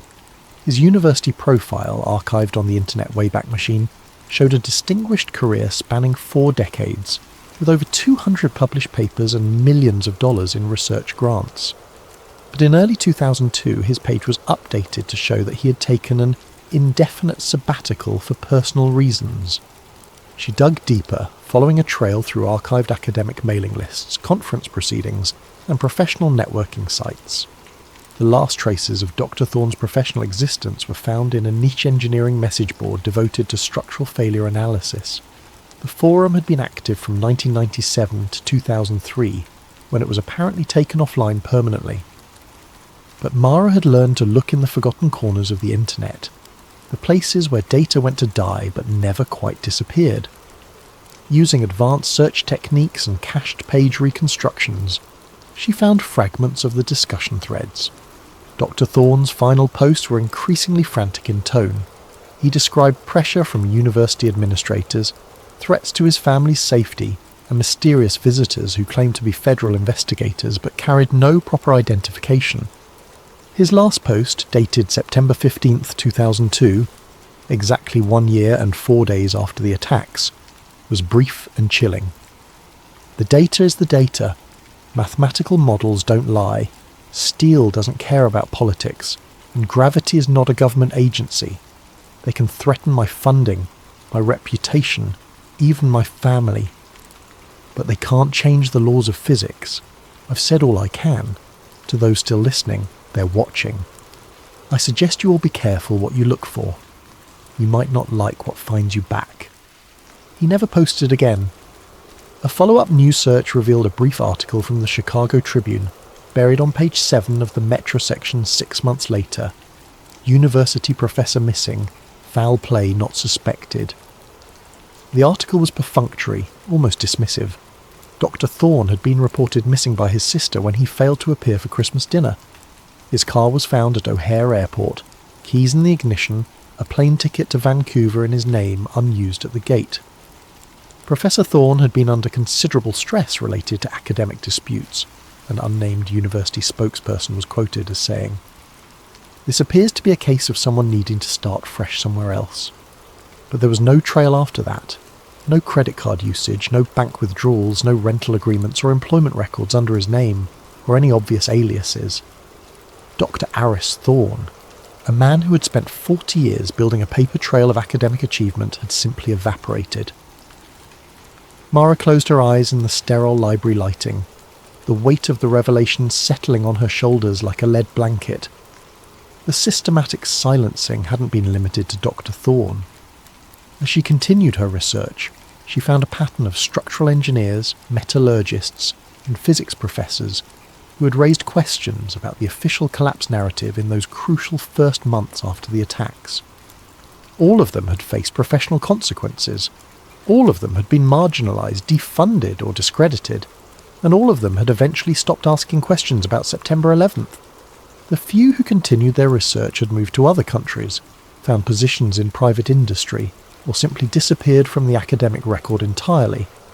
What remained was a consensus not of discovery but of survival, a scientific community that had learned, through selective pressure and systematic intimidation, that certain questions would not be tolerated.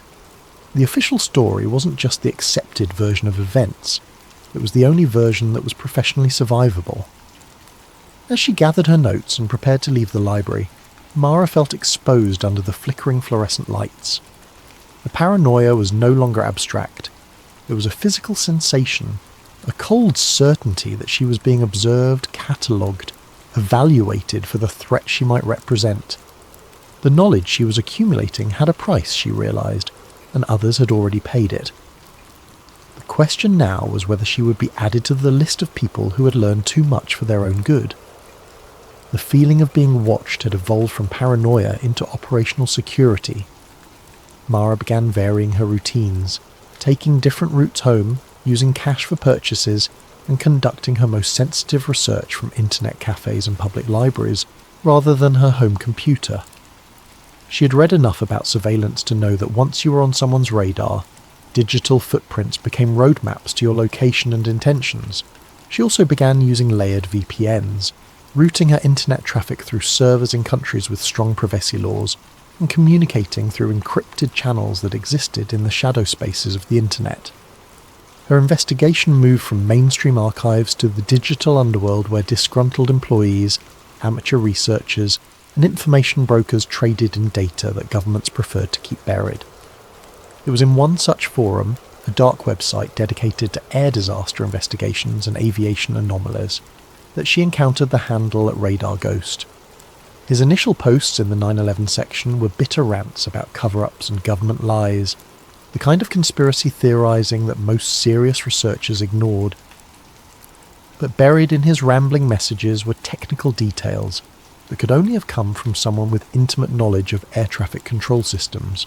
After weeks of careful cultivation, building trust through shared technical knowledge and encrypted private messages, at Radar Ghost agreed to share something that had haunted him for over 20 years. "This will cost me everything if it's traced back to me," he wrote, in a message encrypted with military-grade protocols. "I was working approach control at a facility that doesn't exist in any official record. We had primary radar coverage of the entire East Coast corridor. I saw things that morning that were scrubbed from every official database, but I kept copies. Insurance, you understand. Don't disappoint me." The file arrived 3 days later, a massive data dump disguised as a corrupted email attachment. When Mara finally decrypted and decompressed it, she found herself staring at 24 hours of raw primary radar returns from September 11th, 2001, not the sanitized transponder data that appeared in official reports, but the unfiltered radar reflections from every object in the sky over the eastern United States. The data was overwhelming. Commercial airliners, private jets, military aircraft, weather balloons, and the electronic noise that cluttered the airspace of the world's busiest aviation corridor. It took her days to write filtering algorithms, cleaning the data, and tracking specific radar signatures through the chaos. She focused first on American Airlines Flight 77, the Boeing 757 that had allegedly struck the Pentagon. The official story was straightforward. The flight had departed Dulles International Airport on schedule, proceeded normally for 36 minutes, then turned off its transponder over southern Ohio, made a wide U-turn back toward Washington, and descended into the Pentagon at high speed. But the raw radar data told a more complex story. The transponder signal for Flight 77 did indeed vanish over Ohio at 8:56 a.m., exactly as the official report stated. But the primary radar target, the physical reflection from the aircraft itself, continued westward for another 63 nautical miles before it simply disappeared from the screen. It didn't fade gradually or descend below radar coverage. It vanished instantly. as if the aircraft had been switched off like a light bulb. Simultaneously, a new primary target appeared on the scope near the West Virginia border, moving southeast at 540 knots toward Washington, D.C. This new radar signature had the exact characteristics of a Boeing 757. The same cross-sectional area, the same speed capabilities, the same flight profile. But according to the official timeline, the real Flight 77 was already well to the east and no longer under radar coverage. The timing was surgical in its precision.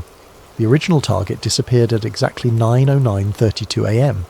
The new target appeared at 9:09:34 a.m., 2 seconds later and 60 miles to the south. It was as if the aircraft had been teleported, or as if one plane had been replaced by another in a carefully choreographed handoff. Radar Ghost's encrypted messages provided context. See it now? The swap. We called it aircraft substitution in our training manuals, something the military practices during war games when they need to simulate different aircraft types or flight profiles. They paint a new bird on the screen using electronic countermeasures, make the old one disappear using radar jammers. We saw what they wanted us to see. Mara cross-referenced the radar data with archived flight tracking information from that morning. The pattern became even more disturbing when she examined United Airlines Flight 175, which had struck the South Tower. Like Flight 77, its transponder signal disappeared over New Jersey, but the primary radar returns showed the aircraft continuing north for another 40 miles, before vanishing and being replaced by a different target that descended into Manhattan. The implications were staggering. The radar evidence suggested that the aircraft everyone watched strike the World Trade Center and Pentagon were not the original commercial flights. They were substitutes, introduced into the airspace during the confusion of the morning's military exercises. But substitutes for what? If the original flights hadn't crashed into the buildings, what had happened to them? And what exactly had struck the towers? Her correspondence with Radar Ghost became increasingly cryptic as he realized the magnitude of what he had revealed. His final message was short and urgent. They know I've been talking. Moving the family tonight. The data you have is real, but is only part of the picture. Look for the fighter jets that weren't supposed to be there. Look for the electronic warfare signatures. And whatever you do, don't trust anyone who claims to be trying to help you. The people who did this have been cleaning up loose ends for 20 years. The account at Radar Ghost went dark after that message. When Mara tried to reach him through back-channel communications, she found that all his digital identities had been systematically erased. Email accounts closed, forum profiles deleted, encrypted messaging services showing no record of his user credentials. It was as if he had never existed. But the radar data remained, a digital fossil of a truth that someone had gone to extraordinary lengths to conceal. The morning of September 11th hadn't just been a terrorist attack, it had been the largest military deception operation in modern history, a shell game played with passenger aircraft while the world watched in horror. The question that now consumed Mara's every waking moment was simple and terrifying. If the planes that struck the buildings weren't the original flights, and if the original flights had been made to disappear somewhere over the American heartland, then who was responsible for the greatest aviation magic trick ever performed? And more importantly, what had happened to the 244 people who had been aboard those vanished aircraft? The scope of the deception was threatening to overwhelm her analytical capabilities. Aircraft substitution, media manipulation, academic intimidation. The threads were weaving together into a pattern so vast and complex that her rational mind struggled to process it. She needed something concrete, something that operated according to simpler rules than military operations or information warfare. She needed to follow the money. Financial markets were brutal in their honesty. Numbers didn't lie, couldn't be intimidated into silence, and left paper trails that were nearly impossible to completely erase. If someone had advanced knowledge of the attacks, they would have found ways to profit from that knowledge, and those profits would be traceable. Mara spent her remaining savings on access to premium financial databases and trading analysis software. She focused on the 3 trading days immediately preceding September 11th, 2001, looking for anomalies that screamed inside knowledge. The first anomaly was so blatant it seemed impossible that it hadn't been front-page news for months. Put options, essentially bets that a stock's price would fall, had spiked to unprecedented levels for American Airlines and United Airlines stock. The volume was not just unusual, it was statistically impossible without advanced knowledge. American Airlines put options had increased by 1,300%, above normal volume on September the 6th and 7th. United Airlines puts had spiked by 1,100% over the same period. Someone had wagered hundreds of millions of dollars that these two specific airlines, and only these two airlines, were about to experience catastrophic losses. But the betting wasn't limited to the airlines. Insurance companies had been targeted with similar precision. Marsh & McLennan, the insurance brokerage that occupied floors 93 to 100 of the North Tower, had been hit with massive put option purchases. So had Swiss Re and Munich Re, two reinsurance giants that would face billions in claims from the attacks. Even more specifically, put options had been purchased against Morgan Stanley, Merrill Lynch, and other financial firms that had major offices in the World Trade Center complex. The pattern was surgical. Only companies that would be directly impacted by the destruction of the towers were targeted for bearish betting. The profits from these trades, had they been collected, would have totaled over $2.5 billion. It was the most successful short-selling operation in financial history, predicated on advanced knowledge of one of the most devastating attacks in human history. Mara traced the trading orders through a labyrinth of financial intermediaries.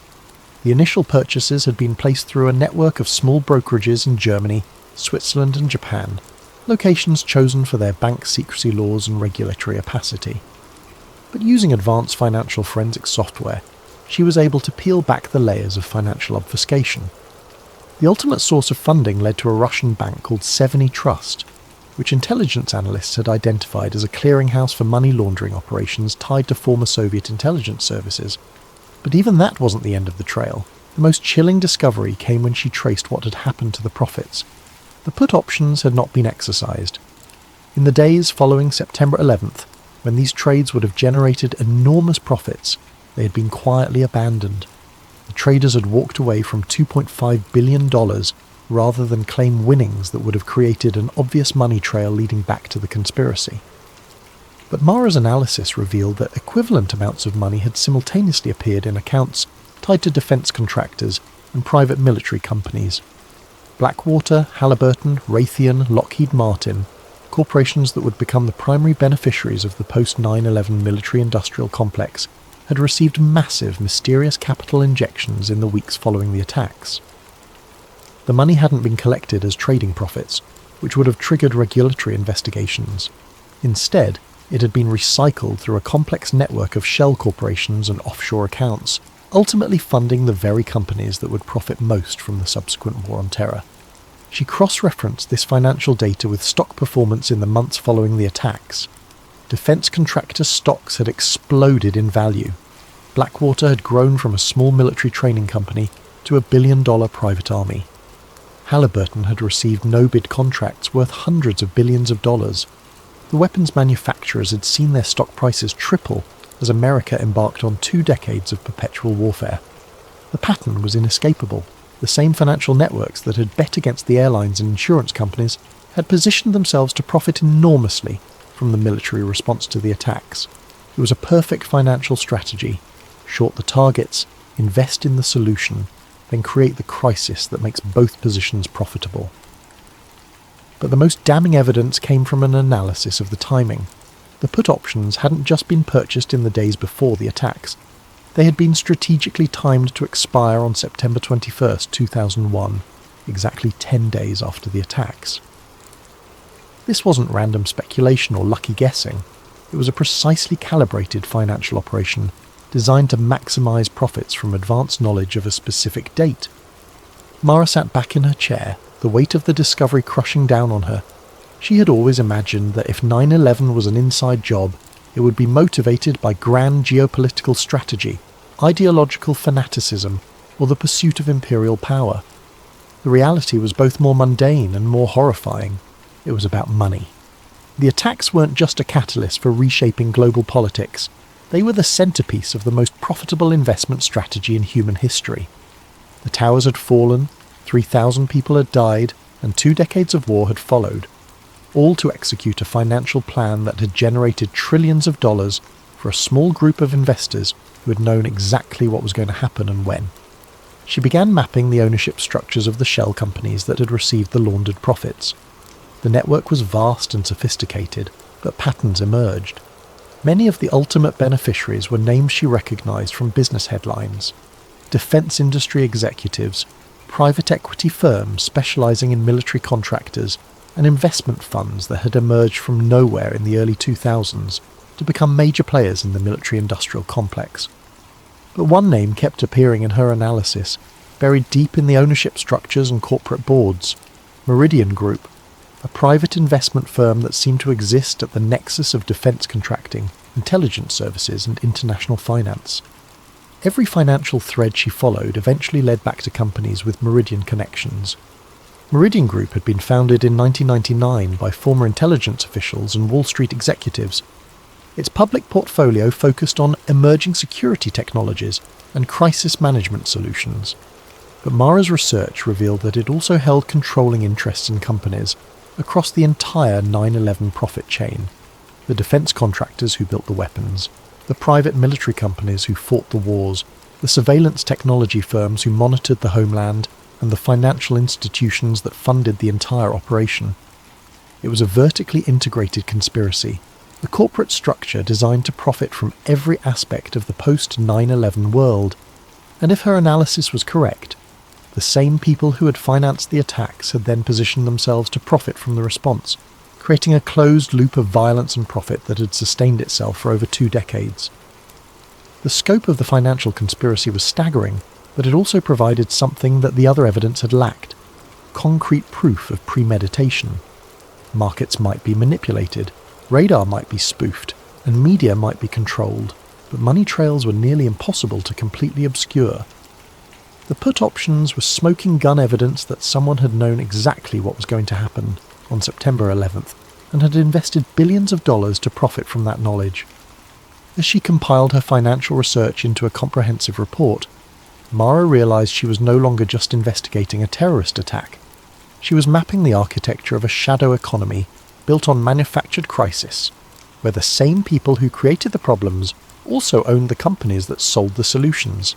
The question was no longer whether 9/11 had been an inside job. The financial evidence made that undeniable. The question was how many other crises, how many other wars, how many other national emergencies had been manufactured by the same network of investors who had learned that terror was the most profitable business on earth.